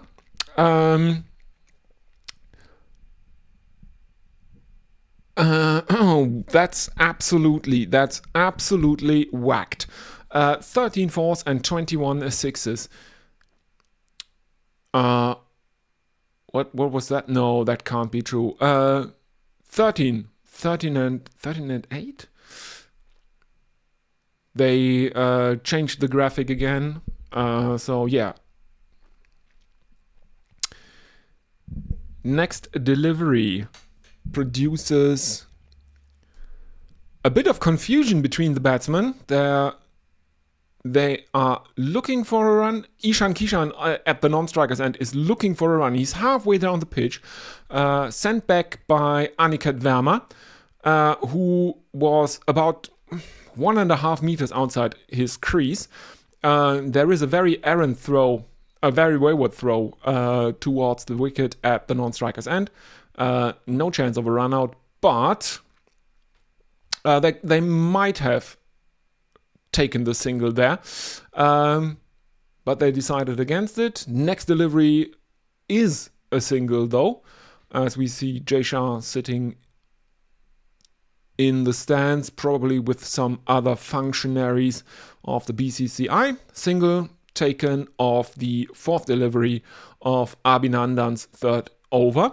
149 for 5. Aniket on 12 of 7. Kishan is now on strike. 74 of 36. Is there a century on the cards in the first match of the IPL 2026? Uppercut by Ishan Kishan, flies over,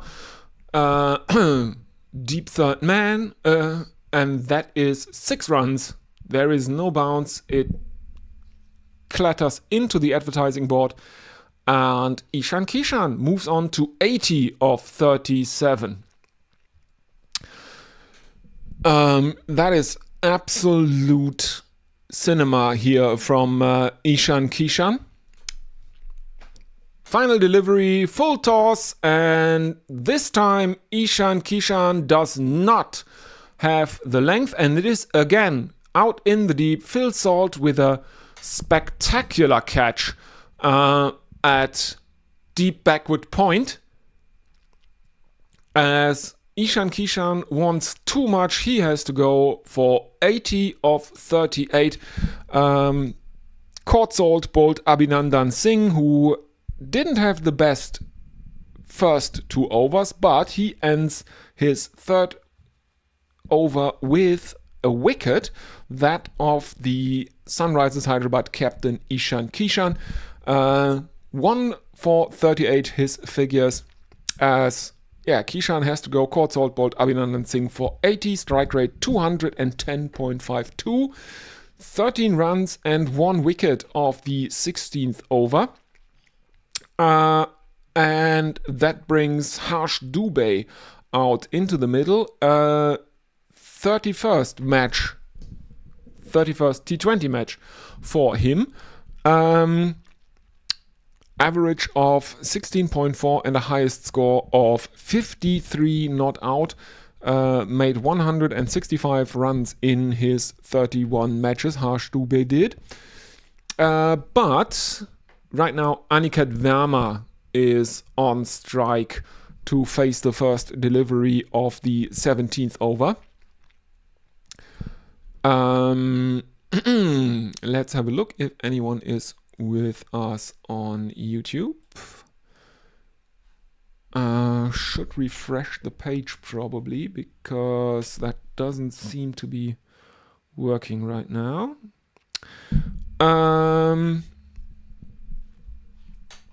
So Phil Salt, he has not yet batted, but he has earned his match fee today. 2 spectacular catches. Let me have a look at the scorecard. I think there was at least 1 more catch by Salt.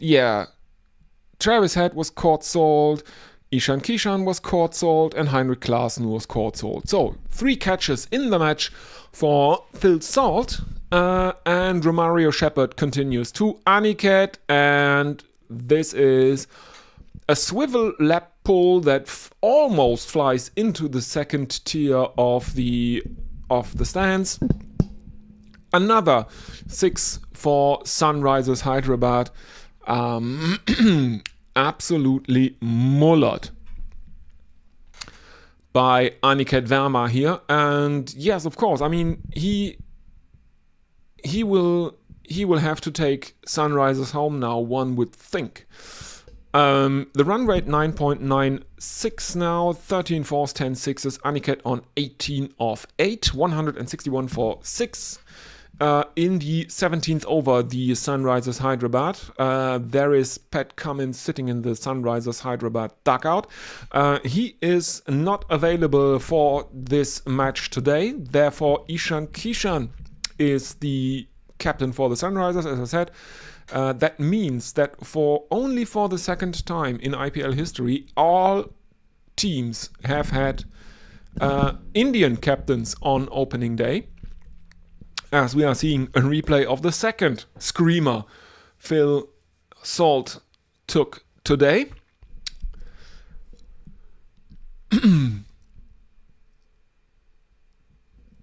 It's a one-handed catch. He is spreading all his limbs about. It's a starfish catch. It's a diving starfish catch from Phil Salt. This last one. Harsh Dubé is on strike for the first time because they took a single off the last ball. Another single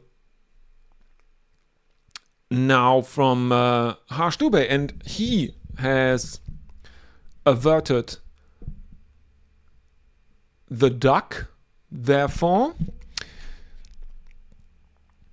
And yeah, looking at the worm graphic, looks quite insane. They didn't lose any wickets between the 6th and the 14th, I think, or the 13th. And they made a lot of runs, but now they have lost 4 relatively close together to prove the old wisdom true that one brings many. Another single now for Shepherd. He has conceded 9 runs off the first. He sure likes to show a lot of them. He sure likes to show a lot of Phil Salt replays. Now Harsh Dubé takes a couple of runs,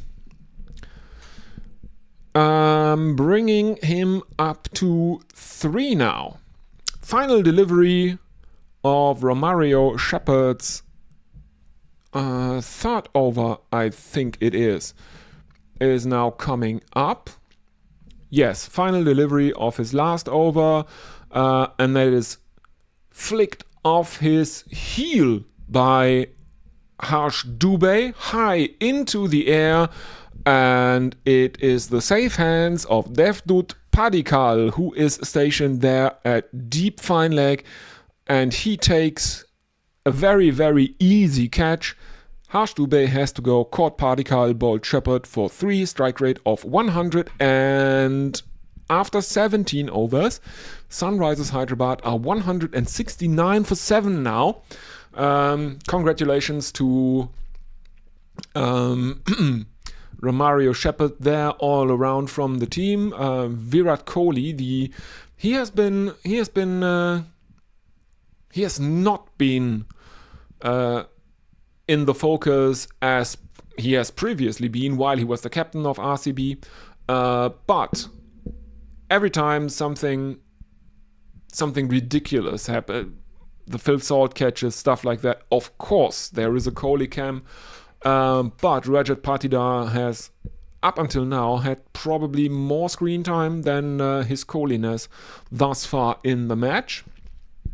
Anyway, who should come in now for... should be Harshal Patel. He is in at number 9 for Sunrisers Hyderabad. 120 matches, 270 runs, strike rate of 118. Let's have a look if anyone is with us on the YouTubes. Reminder: if you are listening to this, don't forget to like the live stream. Don't forget to subscribe and also check out partners and friends of the channel, GorillaCricket.com. They will also cover matches during this season of the IPL, also in English, in a style that is one of the inspirations for why I'm doing this here. So check them out. If you don't know them already, I think on Tuesday is their next broadcast. You can look it up on the website. There is a schedule there. There you can see when they will broadcast next. Future broadcast schedule. Let's have a look. No, it will be Thursday, 2nd of April. It is KKR versus SRH, so they will also start their coverage of this year's IPL with a match involving Sunrisers Hyderabad. Start time 3 p.m. UK time for my time. Bhuvaneshwar Kumar is given the 18th over, and the Sunrisers Hyderabad are starting to take him for boundaries now. 173 for 7 after 2 deliveries. Aniket Verma is doing the damage against Bhuvaneshwar Kumar in his 3rd over. A couple and a 4 thus far of the first 2 deliveries of his 3rd over. None for 21, his figures thus far for the evening. Aniket Verma is on 26 of 12. Harshal Patel yet to take strike.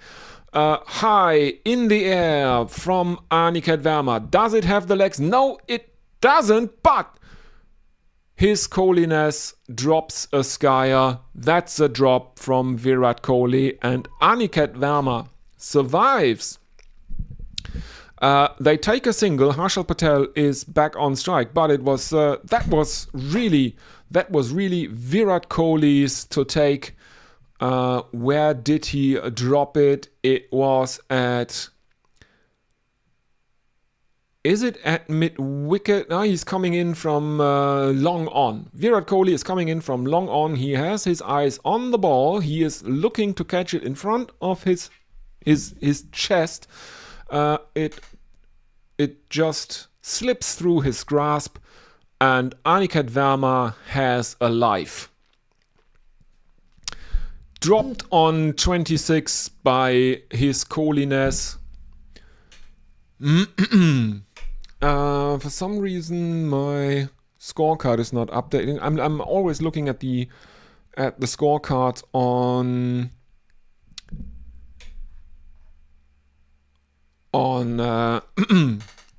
ESPN Cricket Info. I have it open just in case my broadcast is turning into a slideshow, which it sometimes does.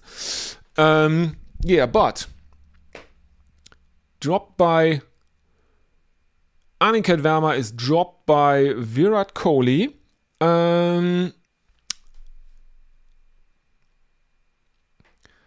But Harshal Patel, who was brought on strike by that single they ran while Kohli was busy dropping him, dropping Aniket. So Harshal Patel is on strike, a dot ball, and then he has to go for a duck. Devdutt Padikkal with his 2nd catch of the night. Harshal Patel caught Padikkal, bowled Kumar for a duck. Sunrisers Hyderabad lose their 8th wicket, and who is coming in at number 10? I think that is David Payne. Yes, it is David Payne who has been subbed in. Let me have a look. There is the umpire giving the signal, and they have subbed out Travis Head and subbed in David Payne. He will bat at number 10 for Sunrisers Hyderabad. Let's have a look at his stats. His average is 6.88. He has played 234 matches though. He has made 282 runs in those 234 matches. His high score is 28. And he will face the final delivery of Bhuvaneshwar Kumar's 3rd over, and there is a very straight off drive from David Payne that brings Sunrisers Hyderabad a single. So he pinches the strike, The 18th over, bowled by Bhuvaneshwar Kumar, brought 8 runs and 1 wicket for Sunrisers Hyderabad, who ended on 175 for 8. The current run rate is 9.72. David Payne on 1 of 1. Aniket Verma on 27 of 13 deliveries. Bhuvaneshwar Kumar, 3 overs bowled, 1 wicket for 23 runs. And let's have a look what Sunrisers can do. The all-important 19th over, and I can't find that that snippet or that article or that post from Jared Kimber, who argued very convincingly for the 19th over being the most important over in a T20 international. Regardless of whether it is the first or the second innings. Payne starts with a very, very straight drive, and that brings Aniket Verma back on strike, which is probably what Sunrisers Hyderabad want in this situation. He is the set batsman, and he will be on strike now. Close-ups of Phil Salt, as Shepherd comes in, right arm over the wicket and swung with some power from Aniket, and that one goes into the VIP box, which is a bit lower than the second tier for the rest of us, but still relatively high up. So very, very, very good, very good. Well, basically just a muscled shot over the onside towards Car corner. And yeah, that is just massive. Next one, uppercut, this time as Romario Shepherd errs a bit towards the shorter end of things.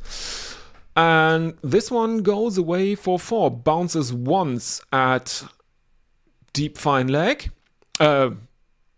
Deep third man, sorry, it's an uppercut shot into the offside. Bounces once at deep third man, and that is 4 runs for Sunrisers Hyderabad. And suddenly they are on 186 for 8 in the 19th over, just 14 away from that mythic 200 that won teams 6 out of 7 matches batting first when they reached 200. And he follows up the boundary with another very, very straight lofted drive, this time over long off, and it is again 6 runs. Going gone, 86 meters the distance for this second 6 of the innings. And we are seeing a very contemplative or very, very, a bit dumbfounded. Rajit Patidar doesn't really know what to do here with or against Aniket Verma, who has a strike rate over 260 something, I think. Attempted, premeditated reverse or switch from Aniket, misses it, given not out, and it is also given as a wide. Have they reviewed? Patidar reviewed it. Yes, he did. And it is given as a... They were given... It's given a wide. And I think Patidar is reviewing the wide. Because I always forget that. That is something you can do now. You can review wide calls on the field, send them upstairs to confirm or have the third umpire confirm if it is a wide or not. As it stands, Sunrisers Hyderabad are 192 for 8. Now there is a replay. The wide line is shown. And the wide line is basically, in this case, just inside the bowling crease. Why have the tram lines? It's not given as a wide. The decision to give it as a wide is overturned by the third umpire. 192 for 8. One delivery remaining. Shepherd coming in, right arm over the wicket. And this one is driven aerially straight down Kohli's throat at long off, who this time makes no mistake. It's a really easy chance. And Aniket Verma has to go. He is out caught Kohli, bowled Shepherd for 43. And Sunrisers Hyderabad are 192 for 9 now. 17 runs and 1 wicket though from this 19th over. David Payne is the North batsman. He's on 2 of 2. Romario Shepherd ends his work day, or his innings, with figures of 3 for 54 of 4 overs. Probably Bhuvaneshwar Kumar to bowl the final over, and Jaidev Unadkat should be in at number 11 now for Sunrisers Hyderabad. And if they can get 8 runs off the 20th over, that will probably be a bit of a psychological. It's gonna be a psychological thing, not a psychic thing. It's a psyche thing. Sliced over the infield by David Payne, as indeed it is Bhuvaneshwar Kumar who will bowl the 20th over. Sunrisers Hyderabad run a couple, so 6 more runs to go to bring up that 200. Why is 200 so important?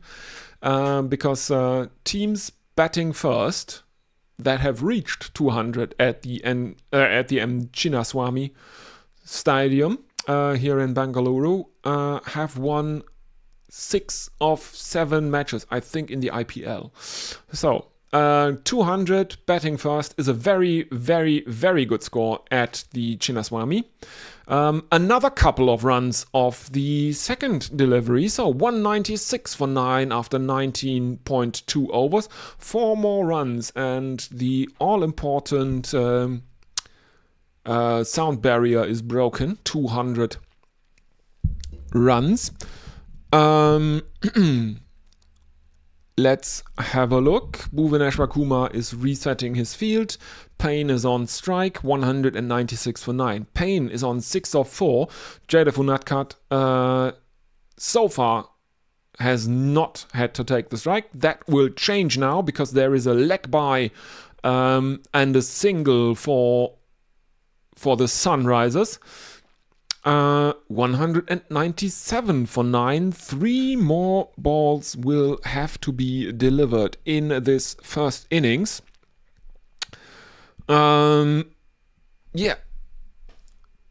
Unadkat lofted very, very straight drive. It is fielded out near the boundary, but Sunrisers have run another couple of runs.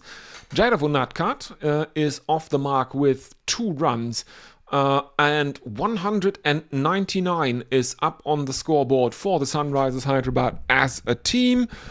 2 more deliveries. Can Sunrisers get a single here? No, they cannot in the 5th delivery, because that is played straight back towards the bowler by Jaidev Unadkat, who remains on 2 of 2 now. Final delivery coming up. The run rate for the innings has crossed 10 now. It's 10.03 for Sunrisers Hyderabad. Final delivery of this innings coming up. Bhuvaneshwar Kumar steaming in, right arm over the wicket to the right-hander Jaidev Unadkat, who plays that out to long off, but the fielder there has to come in quite a bit to try to limit the runs the Sunrisers batsmen can get off the final delivery of the innings, but they can't stop them from running a couple, and that is it. Sunrisers Hyderabad end their innings on 201 for 9 after 20 overs, after having lost the toss and being getting sent in to bat by RCB captain Rajit Patida.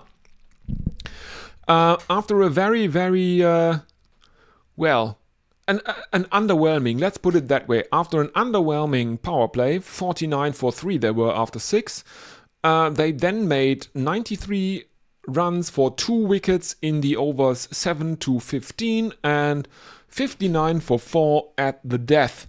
High score was Ishan Kishan, who made 80 for Sunrisers Hyderabad.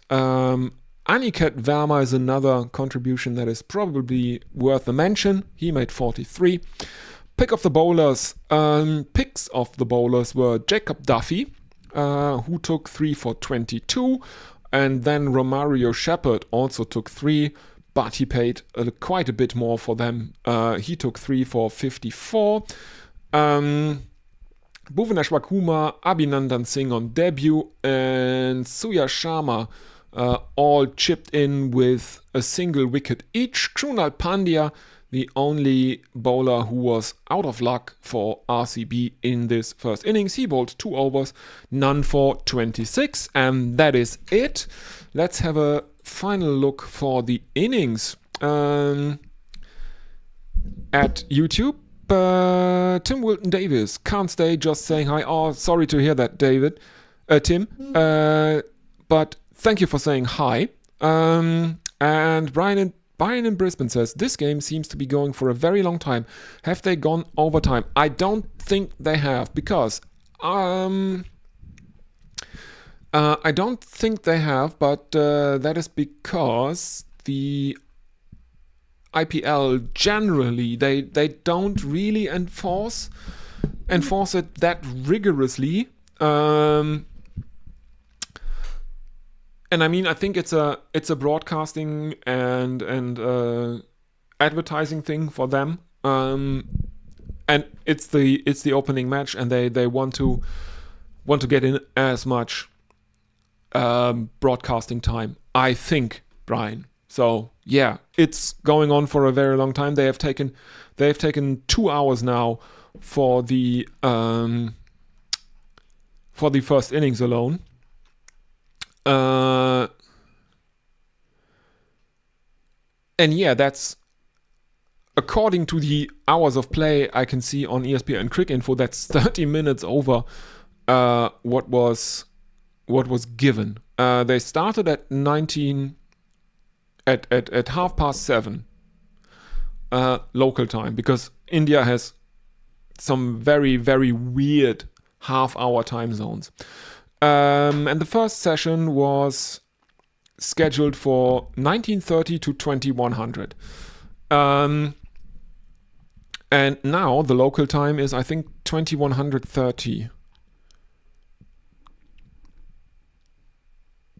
Yes, ground time is 9:30 in the evening. So yeah, half an hour over. But there were no penalties were advertised on the broadcast, so I don't know. Anyway, that is that for the first innings. I will take a break, but I will be with you obviously for the chase, and that, well, it promises to be an interesting match. And so I would say, thank you very, very much, everyone. Don't forget to check out Gorilla Cricket, partners for this broadcast. And I will see you in, I guess, 10 minutes for the chase. I'll take a short break. See you in a bit.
And we are back. The huddle for the RCB bowlers, SRH bowlers, has just broken up. The RCB opening batsmen were sprinting out towards the middle just a few seconds ago, mere seconds ago, if I dare say.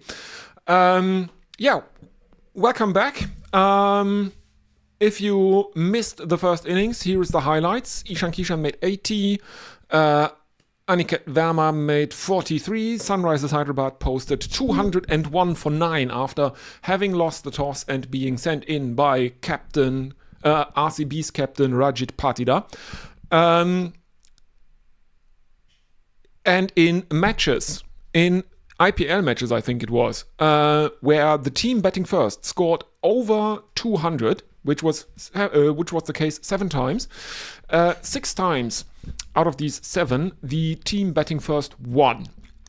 So, Sunrisers will be very, very happy with this total. Looks to be a very, very good one, as we are seeing Phil Salt marking his guard. I think he will be at number 1, partnering with Virat Kohli, who dropped Aniket Verma on 26 in the first innings. If he had held on to that one, maybe RCB would feel a bit more confident in their chances to actually win this game. But he didn't. He dropped an absolute sitter.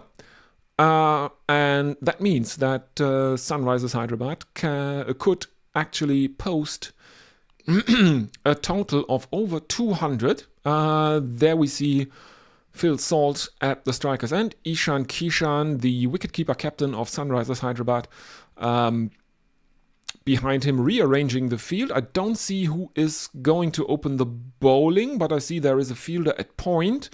There is a slip in place for Phil Salt now. There is point, there is cover, there is extra cover, there is mid on, mid off, the usual, and it is Nitish Kumar Reddy who will open the bowling for Sunrisers Hyderabad, and he starts with a dot ball into the offside. And RCB are none for none after 0.1 overs.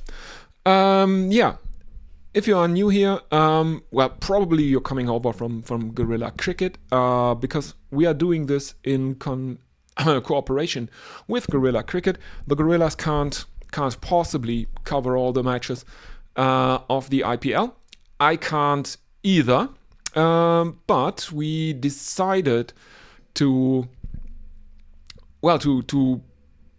cover as many matches between us as we could, or as we can.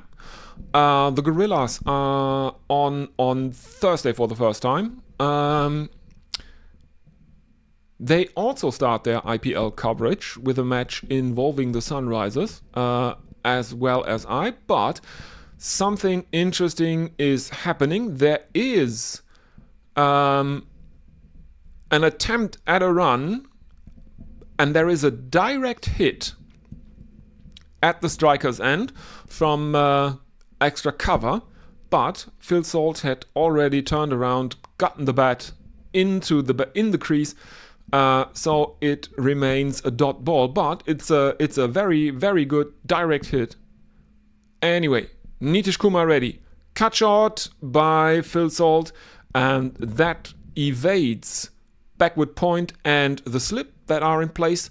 RCB are off the mark with a boundary, 4 runs for Phil Salt, and RCB are 4 without loss. So again, if you are an avid Guerrilla listener, you know how this works. Please do use the chat, and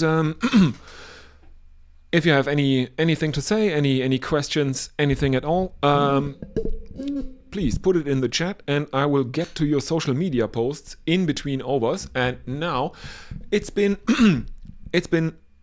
totally rainy and cloudy all day, and I thought, oh, that's good, because my room here where I broadcast from, I'm looking directly into the sun, and the sun is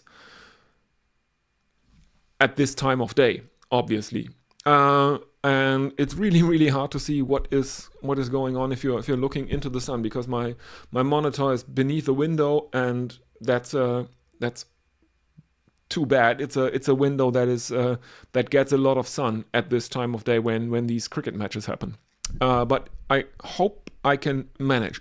Another dot ball, then a 4 into the offside that is at cover for Phil Salt. So the only scoring shots for RCB thus far are boundaries, both of them by Phil Salt, 8 for no loss. And let me have a look at what is the required run rate. The required run rate is over 10. So 0.5, another dot ball. No, it's a leg by. It's a leg by. RCB run a single, so they end their first over on 9 without loss. All the runs off the bat, courtesy of Phil Salt, who made 2 boundaries, 2 fours for him. Then another leg by. So Phil Salt 8 of 6, Kohli not of not, Nitish Kumar Reddy none for 8 of 1 over, and then there's obviously the 1 leg by. So at the end of the first over, the run rate is obviously 9, and the required run rate is 10.15. Jaydev Unadkat is getting the other opening spot in this Sunrisers Hyderabad bowling attack. Jaydev Unadkat has had quite a perplexing IPL career, I would say. He was at the time when he first came into the league, I think it was the first time. He was the highest paid player, 11.5 crore. In he comes, left arm over the wicket to the right-handed Phil Salt, who gets that very high in the air. There is a collision between Heinrich Klaasen and who is that? I don't know. But the catch is taken, but I can't really tell you who took the catch in the region between extra cover and cover. And Phil Salt has to go. He is out to Jaydev Unadkat on the first delivery Unadkat bowls today. It's spliced into the air, and oh, who is that? There is a collision, but Klaasen takes it. Klaasen takes it, and Phil Salt has to go. Court Klaasen bowled Unadkat for 8 of 7, strike rate 114.28, and Royal Challengers Bangalore are 9 for 1. And that should bring in Devdutt Padikkal, who had a good first innings in the field. Took, I think, 2 catches. And yeah. Oh, interesting. And I was talking about the interesting advertisements, because I'm watching this on. I get the Willow feed. Padikkal, who is the impact sub for RCB, he is off the mark with a 6.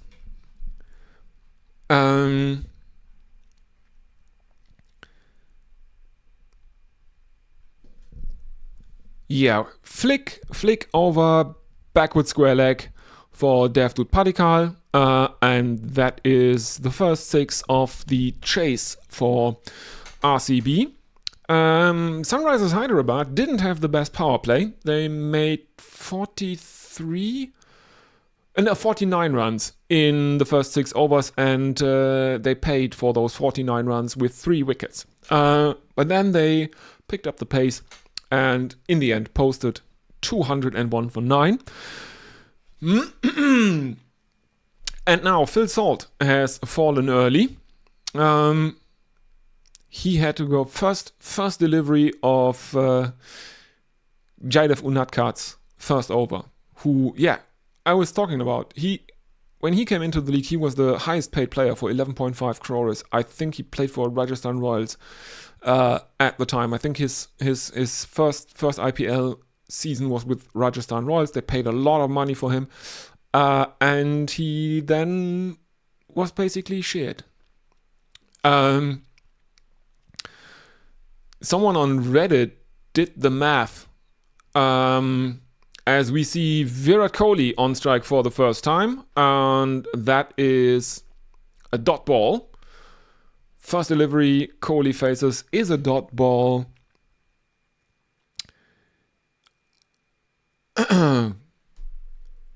As we are seeing replays of that collision again, but I can't see the name of the player with whom I see him from behind, but they have a. You can't really read. I think something about this orange and the it looks like a camouflage pattern, basically to break up the silhouette on an orange planet, something like that.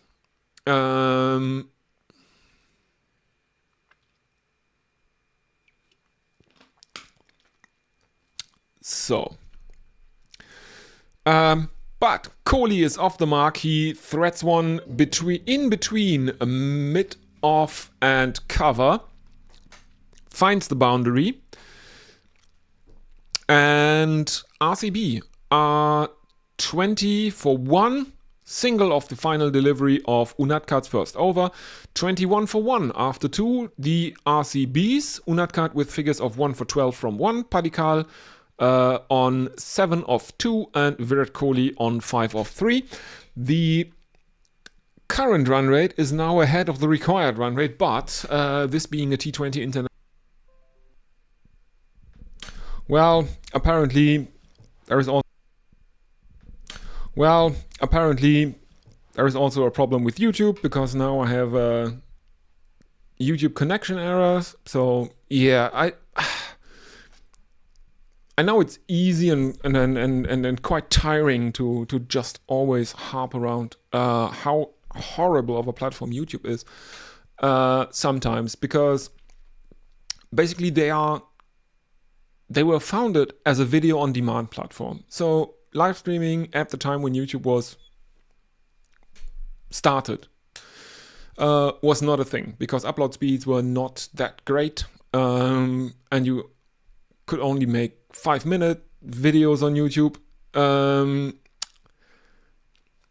and then came along Twitch, and Twitch was a site built for live streaming, but nowadays YouTube for the user experience is much better than Twitch. The culture on Twitch is also really toxic and not really good. There is a lot of harassment going on. Big streamers sicking their following on smaller streamers they don't like and stuff like that. And you can't pause and then resume streams and stuff like that. It's only just the what is broadcast at the moment. The video on demand things is not really good, because they don't keep videos on demand up and stuff like that. So YouTube is much better, and they really try to sabotage themselves with some baffling decisions what concerning the interface for creators, for streamers. They change it every 3 weeks to 2 months or stuff like that. But now I can they kick me out because they produce access errors and stuff like that, because my broadcasting software has to work with their their back end, basically, stuff like that, and that has to be authenticated, stuff like that. And YouTube tend to drop the ball a lot these days on that sort of stuff. So anyway, 3 overs have been bowled. Nitish Kumar Reddy has bowled 2 of them. Jaydev Unadkat has bowled 1 of them. Now it is time for Payne to bowl his first over. There is a dot ball and a slash from Devdutt Padikkal that goes all the way for 6 over the offside. And RCB are 39 for 1.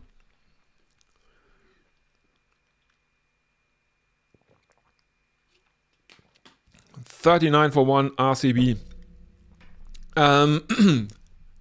Reminder: they have a very or a relatively steep target. 202. They need for victory here.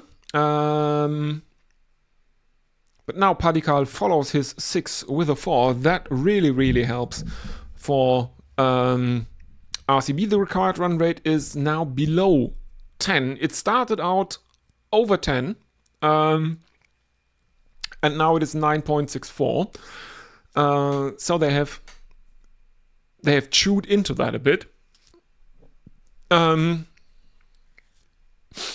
If they can play a very steady innings here and use the power play to their advantage, they are in with a very good shot, because the Sunrisers Hyderabad didn't really have a good power play.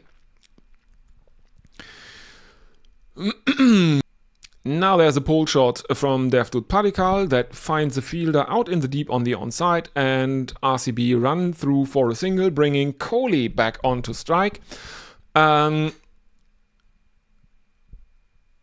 Royal Challengers are 44 for 1 after 3.4 overs. That means they are 5 runs away from the total SRH made during their power play. As David Payne bowls left arm over the wicket to the right-hander Kohli, who pushes one into the offside. There is another single, so Devdutt Padikkal is back on strike. Kohli is on 7 of 6 now, but Padikkal at the other end is on 28 of 10 with a strike rate of 280. The required run rate is 9.71.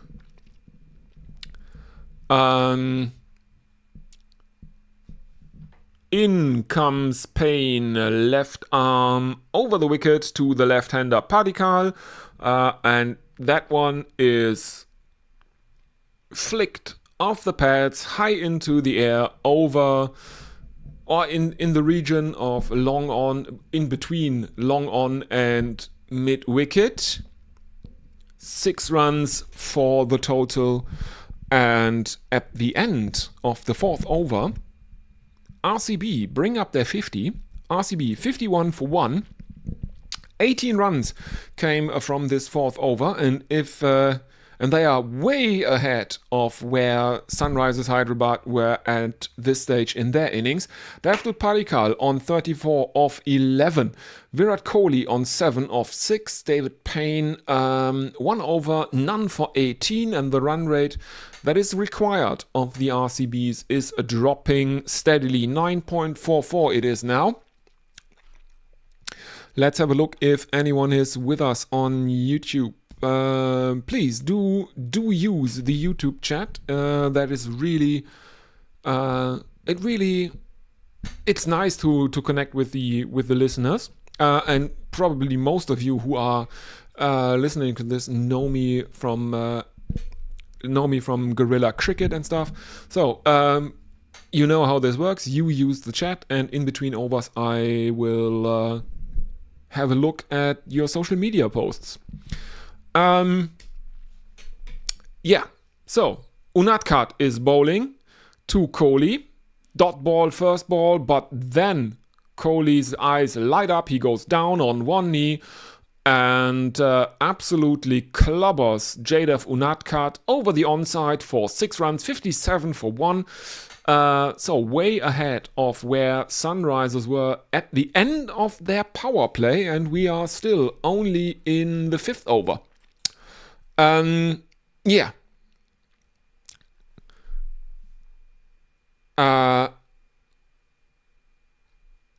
Amazing. RCB.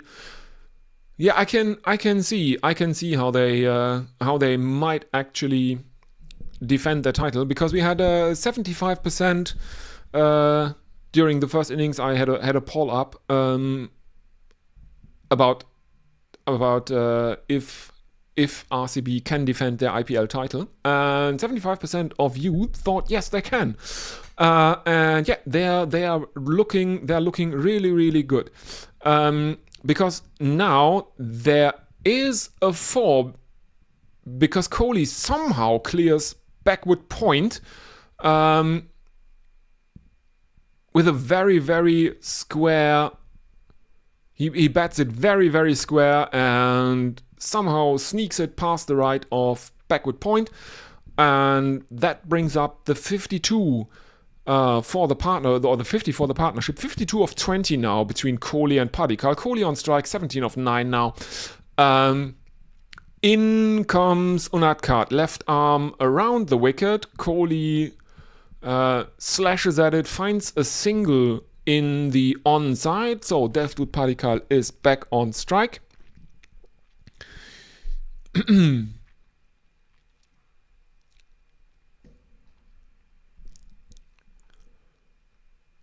Let's see.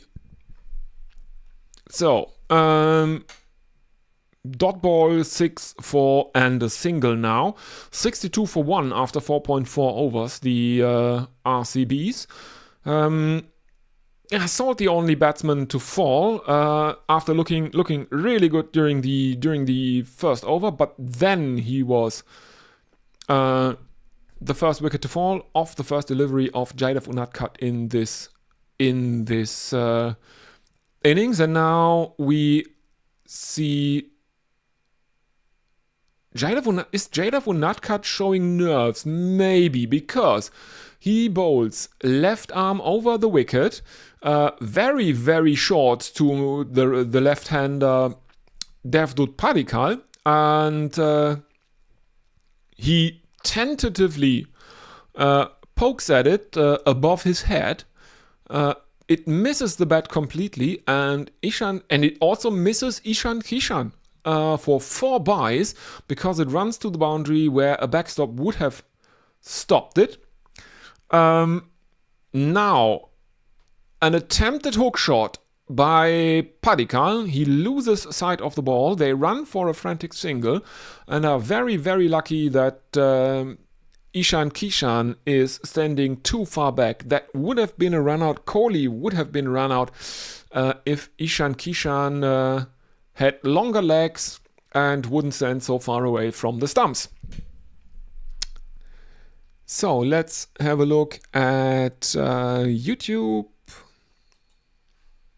I think I am on top of your chats right now. Yeah, anyway.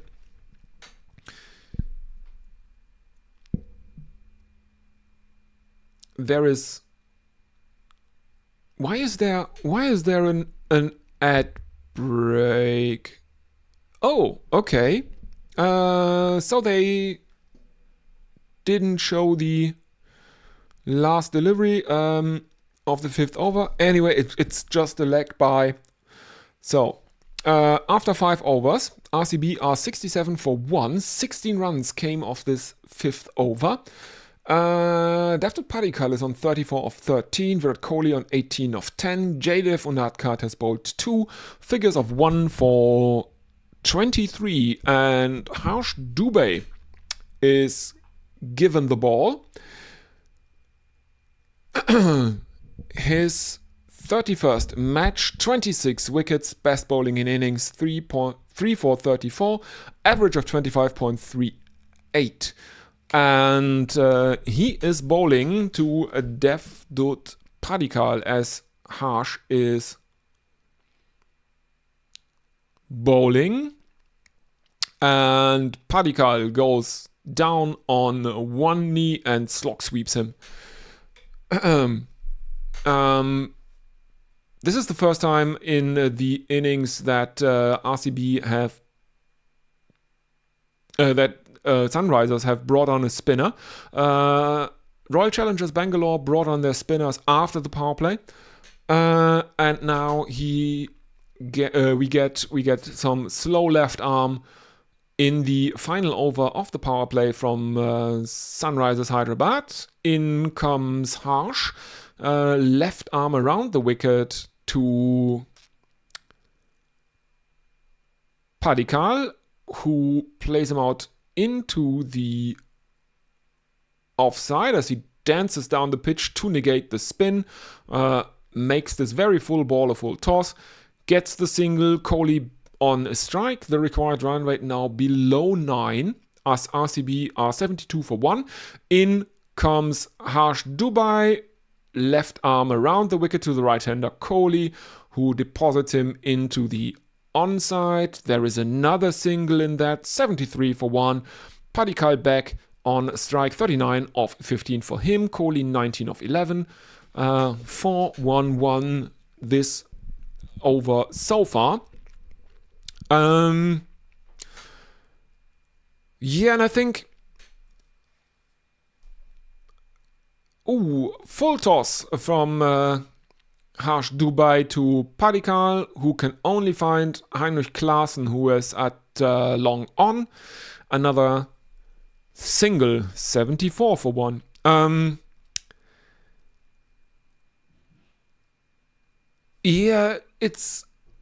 It's been a weird first innings because the spinners had been good until they weren't anymore. I think the most expensive over in the match was bowled by either Sharma or Pandya. One of the two spinners, I think 21 runs or something like that. I think that was Pandya. Whom I really, really like, don't get me wrong. Another single, this time for Kohli, who moves on to 20. Padikkal, who is on 40, is on strike for the final delivery. Dubai, left arm around the wicket to the left-hander Padikkal, who plays it out to cover, and there is a single. And we do have the strategic timeout for the second innings. Let me have a look at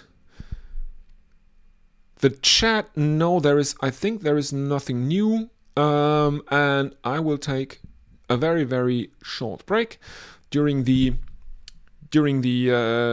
strategic timeout. Don't forget, if you don't know them, if you are new here, don't forget to like this stream. Don't forget to subscribe and check out partners and friends of the channel, Gorilla Cricket over there. Go to gorillacricket.com. There you can find where you can listen to them, because they will also cover matches in this IPL. There will be no overlap between matches I cover, matches they cover. We are doing this to give the most IPL coverage to people that like our kind of style of coverage. So, see you in a bit. Don't go anywhere. I will be back.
And that is the end of the strategic timeout break thingy, probably presented by a tire company. And Eshan Malinga is in for the first time. He is bowling right arm over the wicket to the left-handed Devdutt Padikkal, who cuts him straight away for 4 runs. And that brings up 80 for Royal Challengers Bangalore.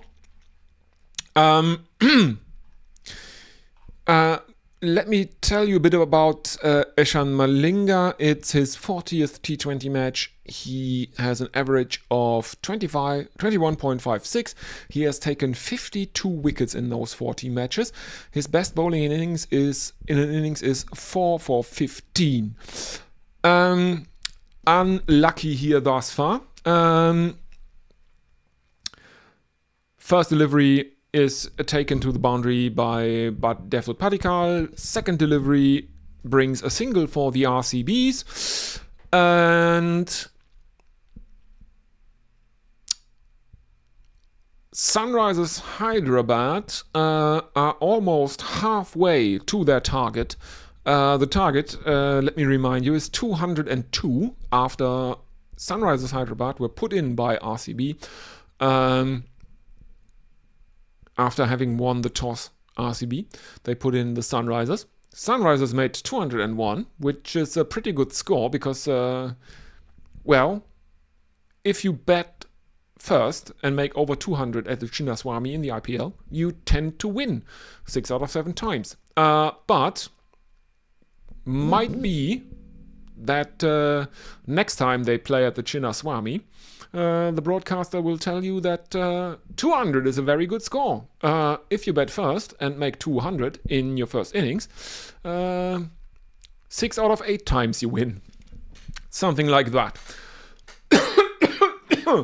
Misfield now by someone at deep square leg.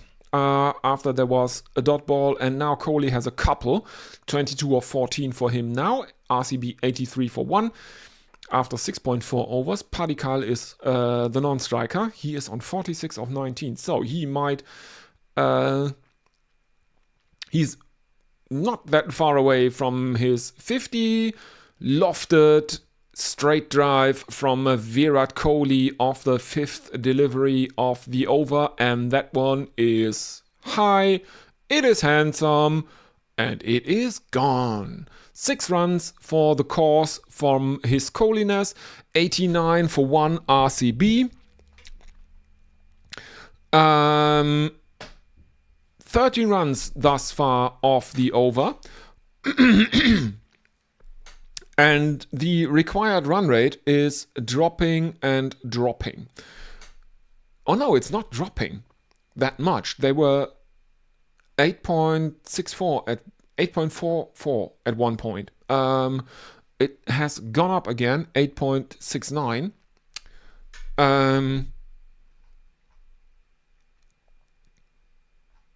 I think. At least according to the broadcaster. Final delivery, and Kohli is fishing for something that is very short outside the off stump above his head, and it results in a dot ball.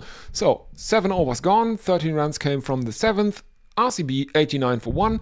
The current run rate is 12.71. The required run rate, as I said, is 8.69. Virat Kohli is on 28 of 16, Devdutt Padikkal is on 46 of 19, and Eshan Malinga figures of none for 13 from 1. Let's see. RCB are way ahead of Sunrisers Hyderabad on the worm graph. And this is one of the phases of the match where Sunrisers Hyderabad were ticking along relatively safely. They didn't really lose many wickets in the boring middle overs, between the overs 7 and 15. I think two wickets fell during that time, and they fell towards the end of that phase, towards the end of the boring middle overs. So, and RCB are currently way ahead of them. They have only lost one wicket thus far, while Sunrisers Hyderabad had lost 3 in the power play. The only wicket to fall was Phil Salt for the RCBs. And now Kohli is on strike because Harshal Patel gets an over. There is a single of the first delivery, so Padikkal is off strike. Kohli fishes for something outside the off stump. Ishan Kishan appeals very enthusiastically for a caught behind, because he might actually think that Kohli got a top edge on that cross-batted shot that is very wide outside his off stump, and he fishes at it with an angled bat. Harsha Patel is appealing, but it is given not out on the field, and and they don't have they're not that convinced. They're not convinced enough to review it, and it's a dot ball. Now there is a shot into the onside towards cow corner, and I think it's very flat. It carries to Heinrich Klaasen, and now Virat Kohli. Oh no, it's towards long on. And now it looks like Heinrich Klaasen has dropped the relatively easy catch. He was diving forward, he got his fingers to it, but he couldn't hold on to it. So Virat Kohli, who dropped Verma during the first innings, now he gets alive, and Harsha Patel continues. Right arm.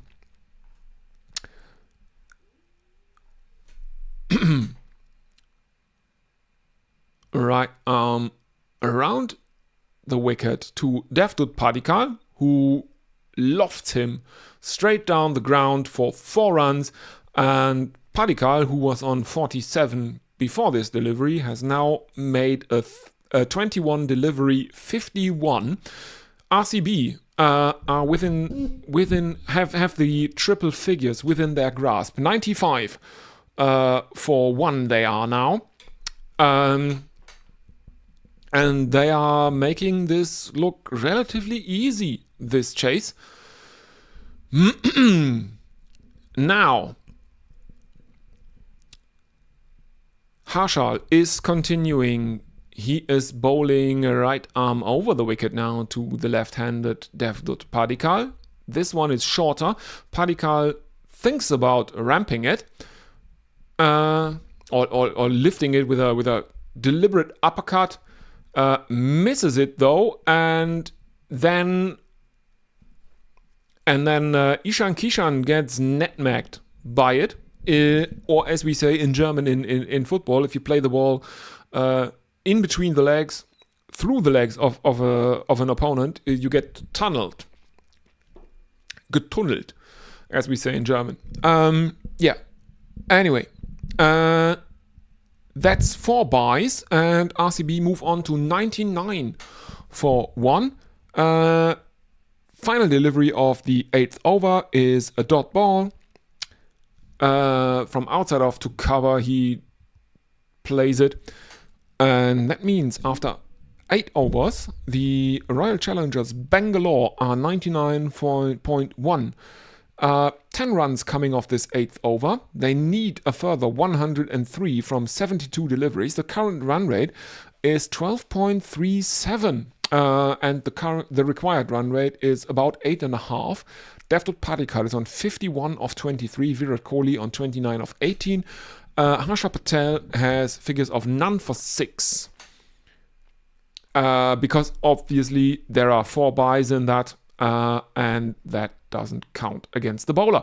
Harsh Dubey replaces Malinga now, and with a single from Virat Kohli, Royal Challengers Bangalore are now in triple digits, 100 for 1, and there is still the possibility for what I will call Super Nelson, which is obviously 111 for 1. As I said during the first innings, that's what we call a Schnapszahl. As now Devdutt Padikkal uppercuts 1 from Dubai, and he finds the boundary at deep third man for 4 runs. So 104 for 1. Dubai continues, and that one is, well, it's there to be slog swept, and Devdutt Padikkal goes down on one knee and smashes him over the onside for 6 runs, 110 for 1. And for some reason, the broadcaster did a bit of a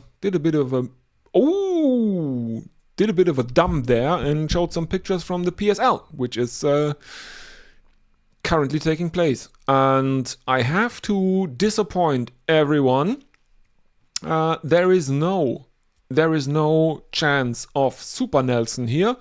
And if there had been Super Nelson, I would have gotten up on 1 foot and hopped all the way. But Devdutt Padikkal holds out straight down the ground, and I think that is Heinrich Klaasen at long off to the left-handed Devdutt Padikkal. This time he does not make any mistakes after he dropped Virat Kohli earlier in the piece. This time he makes no mistakes. Devdutt Padikkal caught Klaasen, balled Dubé for 61 with a strike rate of 234 for 4.61. So not a bad innings from Devdutt Padikkal. That should bring out the captain for the Royal Challengers Bangalore, Rajit Patidar. But let's have a look. There is a bit of a break in play in proceedings. Let's have a look at the YouTube live chat. If you are listening to this, most likely you are coming over from Guerrilla Cricket, and in that case, you know how this works. You write your stuff in the chat, and I will have a look at it, and we can have a bit of a laugh, bit of banter, which makes this so much more enjoyable for me as well, I have to say, or I have to admit. If you are here and don't know about Guerrilla Cricket, friends of the show, friends of the channel, and partners in crime to bring you IPL coverage this year, check out Guerrilla Cricket. They are over there at guerillacricket.com. There you can find all the possibilities and all the ways you can listen to them. They will start on Thursday, I will tell you that much. They will start on Thursday, and they will also begin their IPL coverage with a match involving the Sunrisers Hyderabad. In comes Dubé, and Patidar is off the mark straight away. And to end the 9th over, there is a dot ball to Kohli. RCB 111 for 2. But now this is not super. That's not super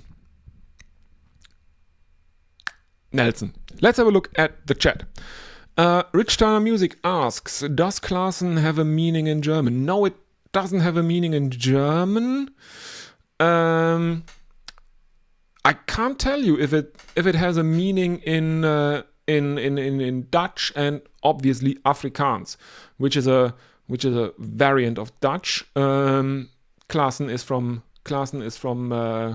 South Africa, and yeah, it's there are a lot of similarities between Dutch and German. And if you speak German and English, there is a really good chance that you can understand most of the things a Dutch speaker will say. A lot of the words can be either German or English, and if you speak both, you can sneak by. And most Dutch people also speak English and German. So but no, Klaassen doesn't really have any meaning that comes to mind in German. But that's not especially. I mean, it's a last name, it's a family name, and there are at least in German, there are distinct types of names. One name is an occupational name. So if you are like in English, a miller, those are probably people that descend from people that ran a mill back in the day. Then there are names that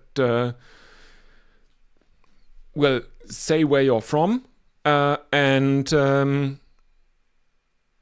there are names that are etymologically very, very muddled, that don't really mean anything. So yeah, I guess Klaassen is one of those.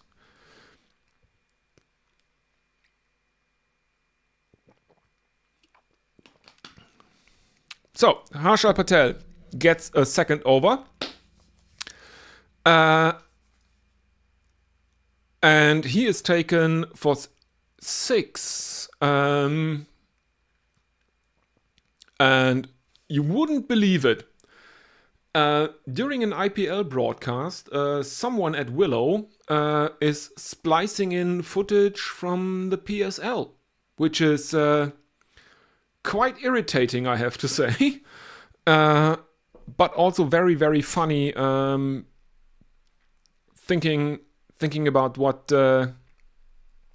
happened between the PCB and the BCCI over player availability, because I mean, the PSL is played without it's ghost games all the way. There are no people in the stands. The stadiums are empty. They play their matches.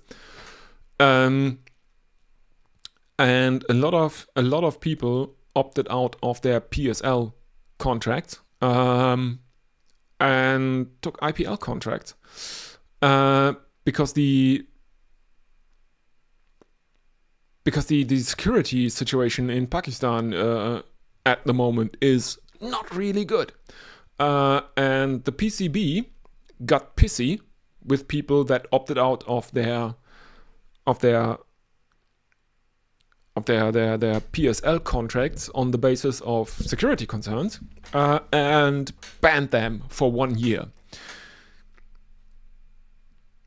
And I can't tell you what is going on, because now I'm seeing Islamabad United versus, I think it's, Multan Sultans. I don't know why. Let me have a look if I can find coverage of the IPL, because that's the match I want to see. And that is also the match that they advertise as broadcasting. Yeah, no, also, I don't. Let's have a look. I don't know. This is really, really, really. That's a really, really strange fuck up in your broadcasting. If you advertise the IPL and then you splice in, without warning, I might add, then you splice in coverage of the PSL. That's going to make a lot of Indians living in the US very, very happy with your service. You Muppets. Anyway, apparently we are now in the 11th over. Royal Challengers, we have completed 11 overs. Oh, good. Thank you. I couldn't tell you what really happened, but I can tell you that RCB are 140, was it?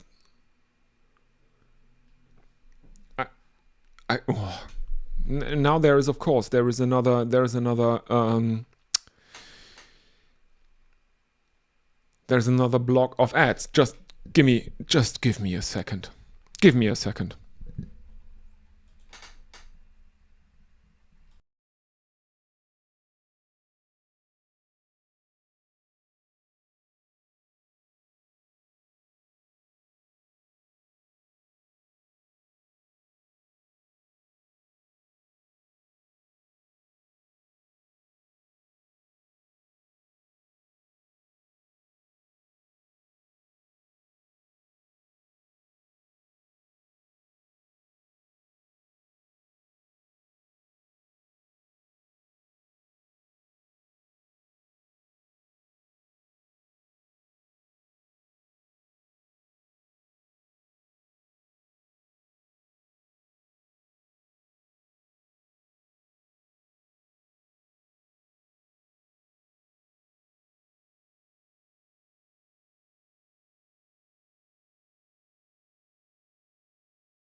All right, seem to have that sorted out. Here we go again. And it was indeed 140 for 2. It is now the 12th over, and Malinga is given the ball again. 145 for 2 now after 11.1 overs. So after one delivery in the 12th, it is 145 for 2, and the required rate for the Royal Challengers Bangalore is creeping ever so close to 6. We are not even in the 12th over, and RCB, after having been set a target of 202, have got the runs down to almost run a ball. And now Malinga is starting to bowl a lot of wides. There was a 4, there was a wide, there was a dot, then there's another wide, 146 for 2. And the RCBs require 56 of 52. And no one on the Sunrisers is thinking about challenging that wide call, to be fair, because it was really, really wide. In comes Malinga, right arm over the wicket to the right-handed Rajat Patidar, who lofts him high over long on. Very, very good lofted on drive from Patidar, and he finds the stands, and that's another 6, and 152 for 2 after 11.3 overs for the Royal Challengers Bangalore. Easy now. Easy. That's a very, very good performance here from the RCB batting lineup, the top order. Only Phil Salt basically.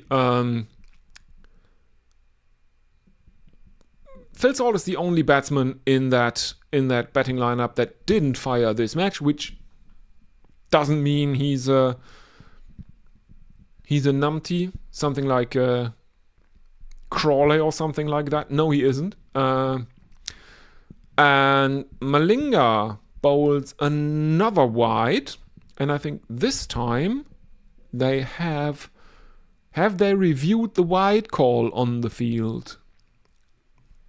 Looks a bit like it. Everyone, there's a stoppage in play. Sunrisers review the wide call that was given on the field. Now we see Ishan Kishan in conversation with Heinrich Klaassen and someone else. There is the review screen. They are sending this up. We have the Oh, that's it. Well, look, it pitches outside the bowling crease. It pitches.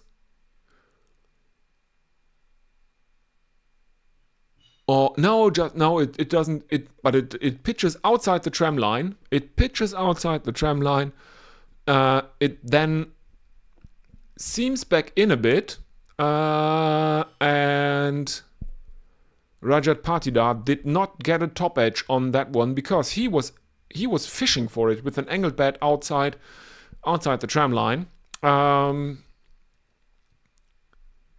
So I would think the white call stands. Next one is short of a length. It is there to be pulled, and it is lap pulled by Rajat Patidar for another 6. And that means that the Royal Challengers Bangalore need 43 of 50 deliveries left in this innings. So they are way below 6 on the required run rate. They are way below run a ball now. And they have 8 wickets in hand. Would be a miracle if Sunrisers Hyderabad can snatch victory from the jaws of humiliation. That's not just the jaws of defeat, that's the jaws of humiliation.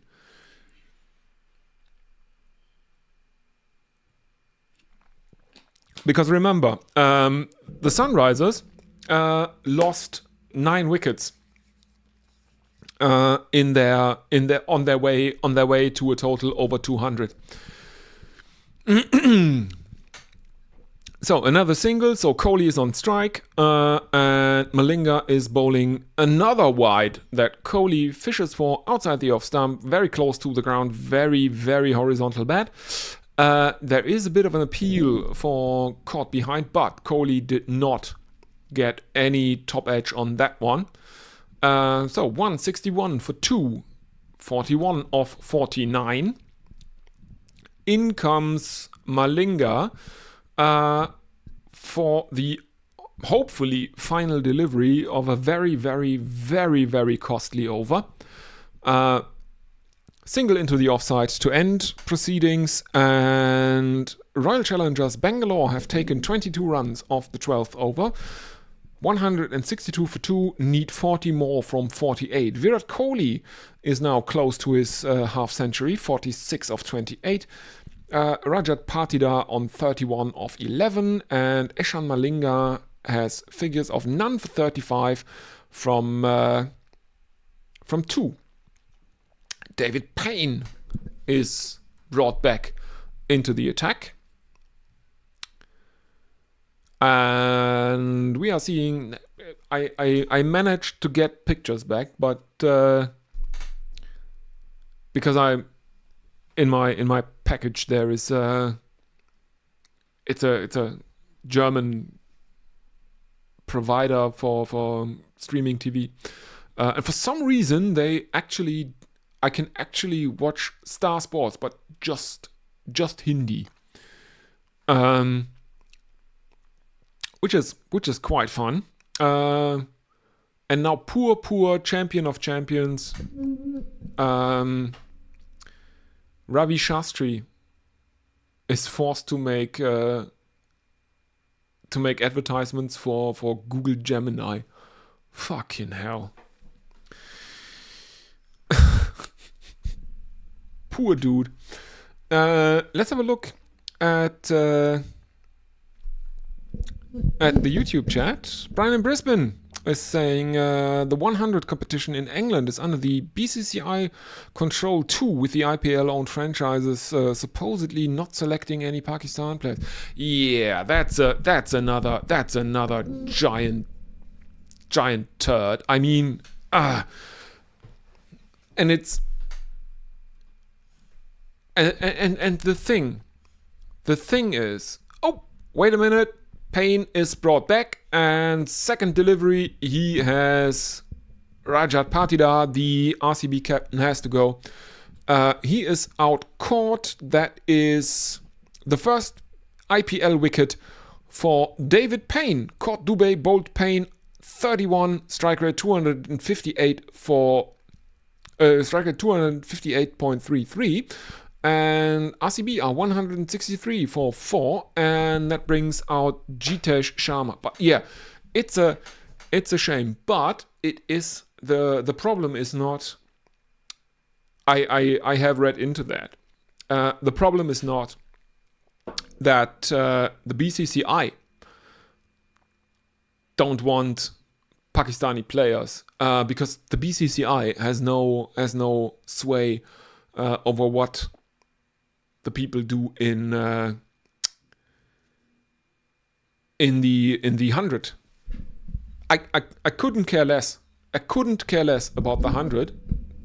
I'll say that, but it is not the BCCI that is interfering in the selection process in the 100. It is the Indian government. It costs a lot of money to run a franchise cricket team, no matter in what competition. So, all these people that now own both an IPL team and a 100 team. Oh, we are back. Jitesh Sharma, pull shot, gone. And Payne is on a hat trick. Yeah, that's exciting now.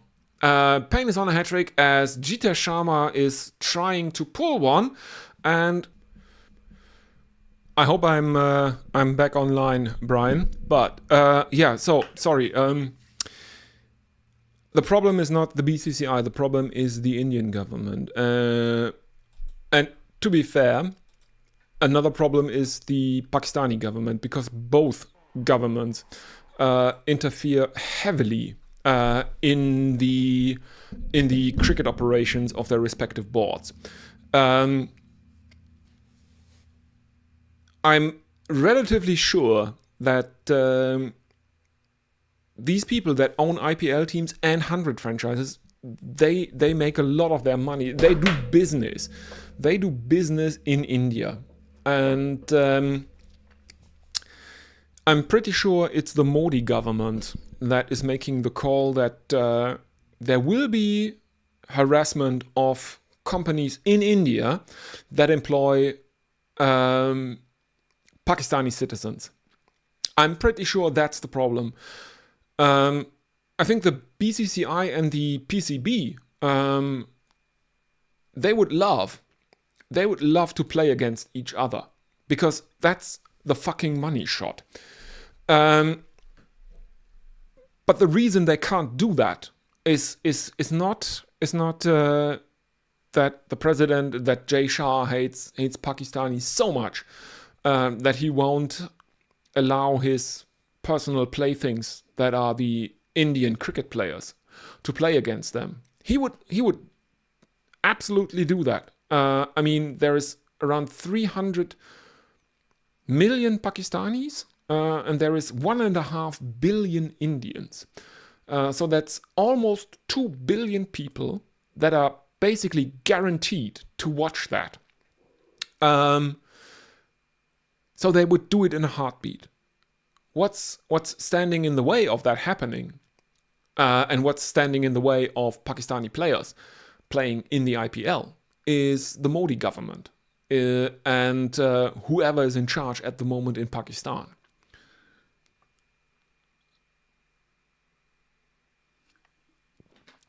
Because not many people remember this, but on Thursday I did my German preview of the IPL this season. So if you have any German friends you would like to get hooked on cricket, you can recommend them this video. It's called this is the thumbnail. This is the official Bescheuertes kurzes Bein IPL T-shirt. It says Tamasha on it. It's the IPL trophy and the channel logo. But not many people know this, but during remember this. But during the first season of the IPL, there were actually Pakistani players playing in the IPL. Shoaib Akhtar, I think, was the Rawalpindi Express himself. I think was the most expensive Pakistani player. He made almost $500,000 in salary during the first IPL season. Can't remember off the top of my head whom he played for, but Shoaib Akhtar actually played IPL cricket. So yeah, it's and after that the Mumbai attacks happened, and that was that for Pakistani players, or for the international relations between India and Pakistan. The Mumbai attacks of 2008 happened after that IPL, if I remember correctly, and that is the inflection point in the relationship between the PCB and the BCCI, because political pressures in both countries prohibit them from doing what they would like to do, because it makes them a lot of money. So after that brief recovery from Sunrisers Hyderabad, now Jaydev Unadkat is bowling the 14th over, and the Royal Challengers Bangalore batsmen are content with just taking singles, because they need less than a run a ball at this moment. And the batsmen out there are Virat Kohli, who is very, very close to a half century. He is currently off strike on 49 of 32 deliveries. And the on strike and the striker is Tim David, who is on 3 of 5. Yeah, now the stream is very blocky. There's a lot of digital artifacts. I can't really see what's going on here. Yeah, but no, I don't think, to answer your question, Brian, I don't think it is the BCCI is to blame here. As much as I would like to blame the BCCI, and I think that Jay Shaw is a really creepy dude, and I don't really like him. And yeah, I mean, Srinivasan was a very, well, I don't know. He's a very creepy dude. And then there's the Loda Commission and all that stuff, and all the investigations into corruption in the BCCI and stuff like that. Yeah, it's all valid. I don't like the BCCI. I like the Indian team, but that's just my my personal history with watching cricket, because when I got really into cricket was in 2005 with the Ashes, and at the time I was in my early 20s. And none of the players at the time in the English or the Australian side looked that nice. I mean, I got it. Vaughan was a dipshit, and Flintoff at that time looked like a football hooligan who didn't really speak that much, and then they all pissed in the front yard of 10 Downing Street. And I mean, KP is a very, very hateable character. Ponting was a bit of a pantomime villain back in the day. I don't hate them anymore.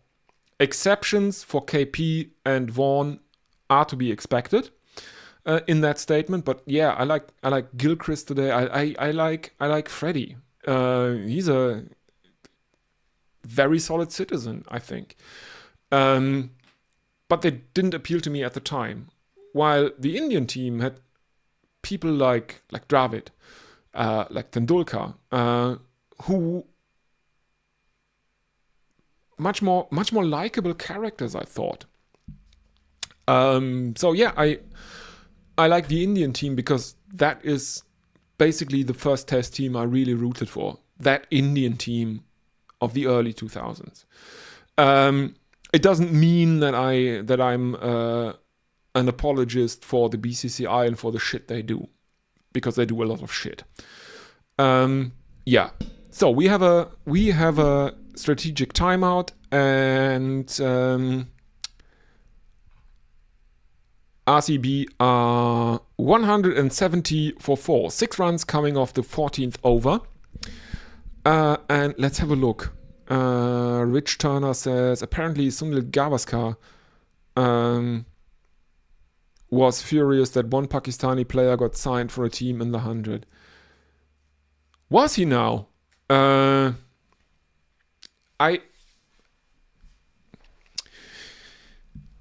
mean, from what I hear, up until the recent escalations, there were really no problems between the players as such. They liked each other. But yeah, I guess some of the stuff the ISI has been pulling the last 2-3 years. Yeah, that is really escalating the tensions. The ISI is the Inter-Service Intelligence Agency, which is basically a rogue agency in the Pakistani government or the military.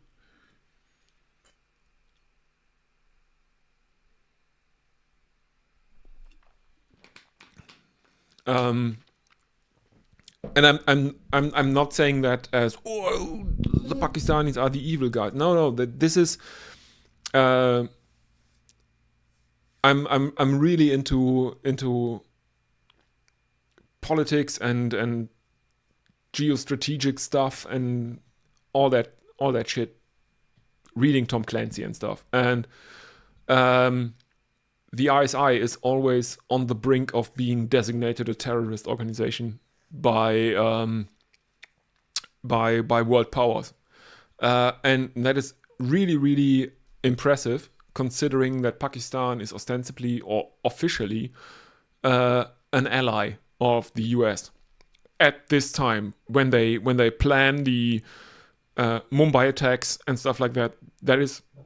We know that the ISI planned that, and they were always on the brink of being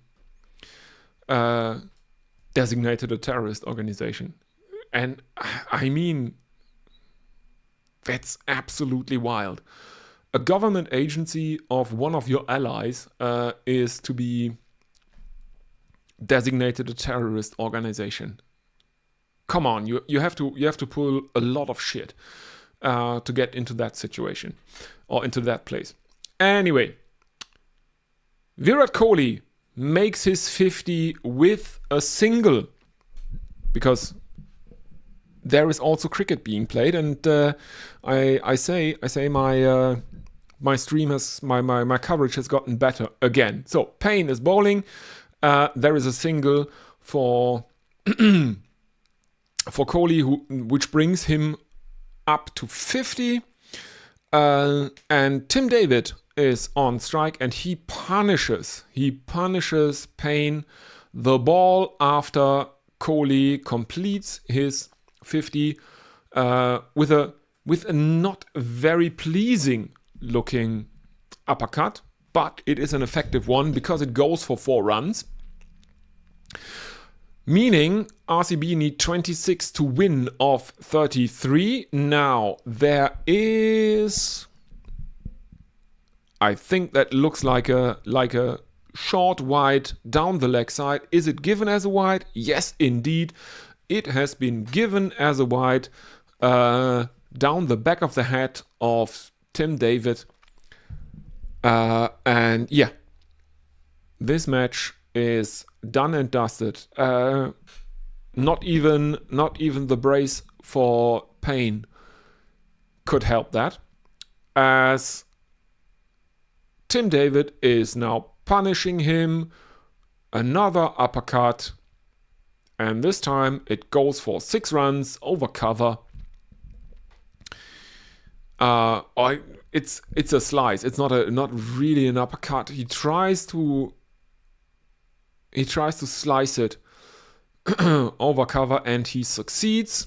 And that is 6 more runs for Royal Challengers Bangalore, and they are nearly there. 183 for 4. David now with a single, because my pictures have gone bad again. There's a lot of digital artifacts. I think it's a single from Tim David. Let me have a look at what is ESPN saying. Yeah, Payne to David, 1 run. So Kohli back on strike. In comes Payne, left arm over the wicket. And I think there is another single in it for Virat Kohli this time. Let me have a look. 15 runs, indeed. It was a single. 15 runs of the 15th over. RCB 185 for 4. Yeah, that feed is no good. Let's have a look if Willow have sorted out their problem. Looks like it. There is IPL cricket on Willow again. So yeah, no,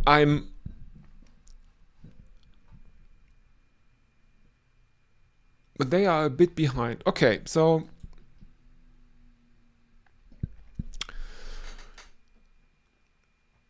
yeah, I mean, I can't understand Sunil Gavaskar getting furious about Pakistani cricketers getting a gig in the 100. And I think that is very, very unprofessional, because the Pakistani cricketers are not the ones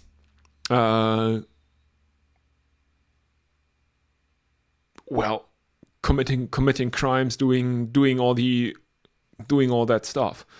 And if I remember correctly, Inzamam has been sacked and has no role with the PCB anymore. He was a bit of a jihadi. And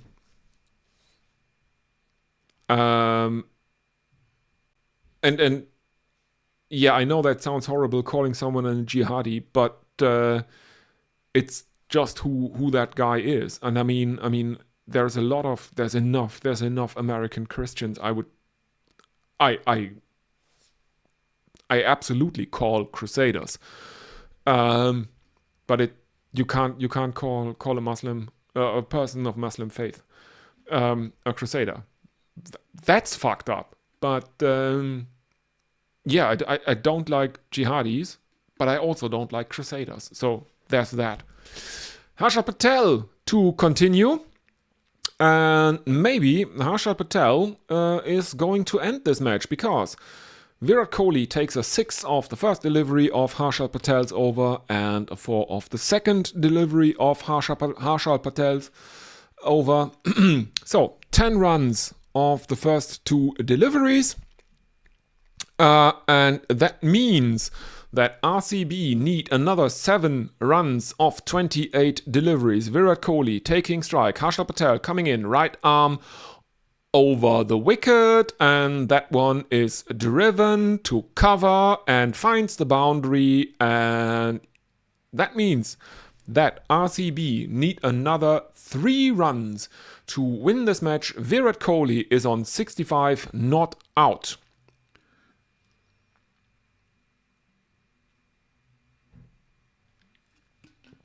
He is on 65, not out. And one more boundary will do it. Here we go. In comes Harshal Patel, right arm over the wicket, and that one is ramped over deep third man, and that is one bounce for, and that is that. Royal Challengers Bangalore win it. They win it in the 16th over, 203 for 4. Virat Kohli ends it on 69 not out. Nice. Yeah. That was a demonstration. That was a statement of intent. That's probably what I should have said, because it involves Kohli, and Kohli's favorite word is intent. Yeah, but RCB win it. They win it in style. They win it by 6 wickets. Let's have a look at the scorecard. Yeah, Virat Kohli is the high score for RCB, 69 not out. Devdutt Padikkal made a 61. The impact sub, Captain Rajat Patidar made 31. And that is basically all RCB needed to win this game. There is another 16 not out from Tim David, but those 4 are the only double-digit scores. Phil Salt made 8, and Jitesh Sharma, the keeper, had to go for a golden duck. Looking at the bowling card, David Payne is the pick of the bowlers for Sunrisers Hyderabad, and that is he took 2 wickets. Jaydev Unadkat and Harsh Dubey chimed in with another 1 each, but calling David Payne here the pick of the bowling is basically like calling him the cream of the crop, because Nitish Kumar Reddy, Eshan Malinga and Harshal Patel were horrible.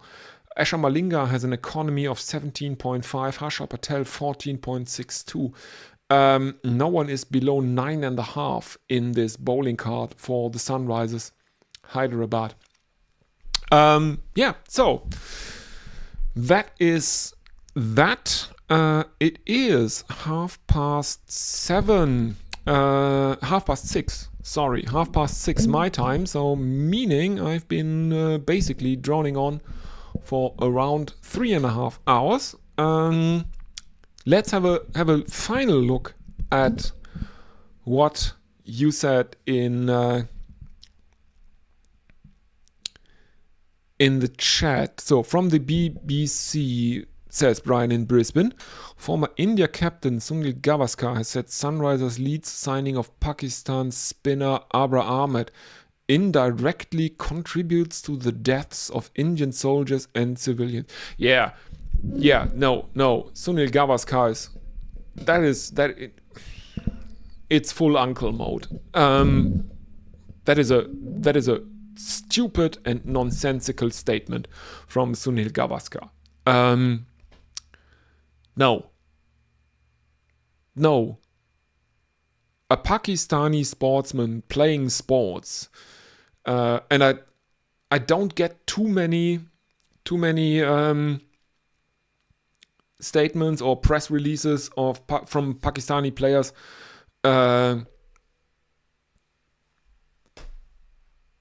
supporting terrorism, supporting anything like that.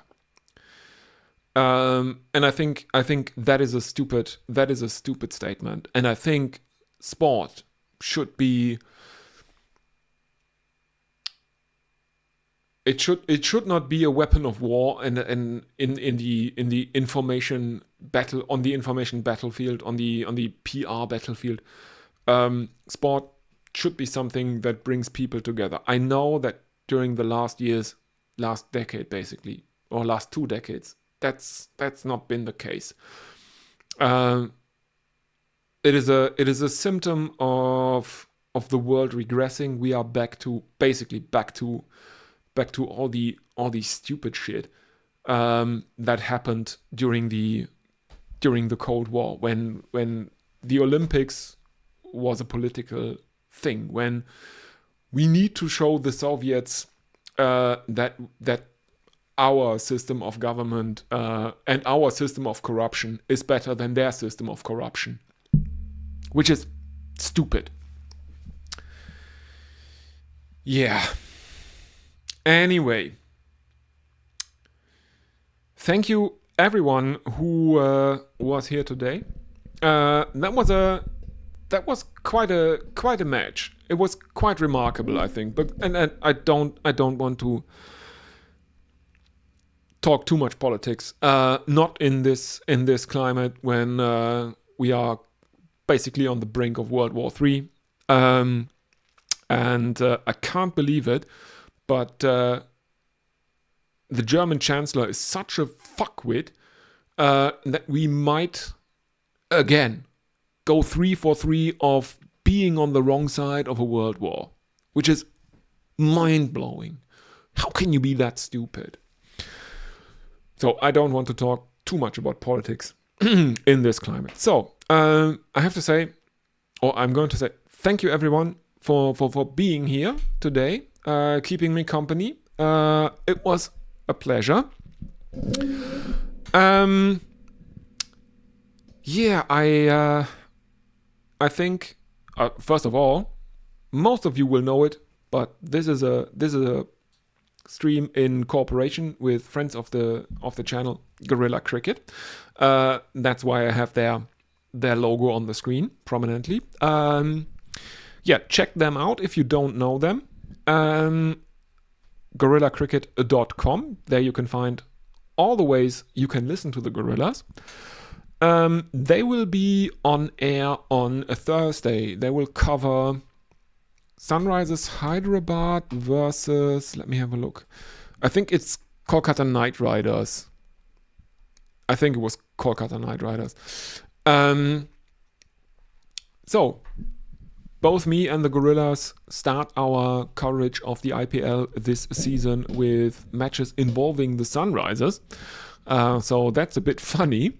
Yeah, and I guess because of time and stuff like that, I will probably cover or give you something to listen to on the weekend, on Friday afternoons, evenings. And Saturdays, Sundays, if I find the time. But I will probably cover mostly weekend games, and the Gorillas are somewhere between Tuesday and Thursday, I think was the last that I heard. So I think that works out pretty well. You can have a midweek game. And you can listen to a midweek game, and you can listen to one on the weekend. I'm trying to make it so that there is at least one match every week on the weekend in English here on this channel. So if you don't want to miss anything here, don't forget to subscribe to this channel.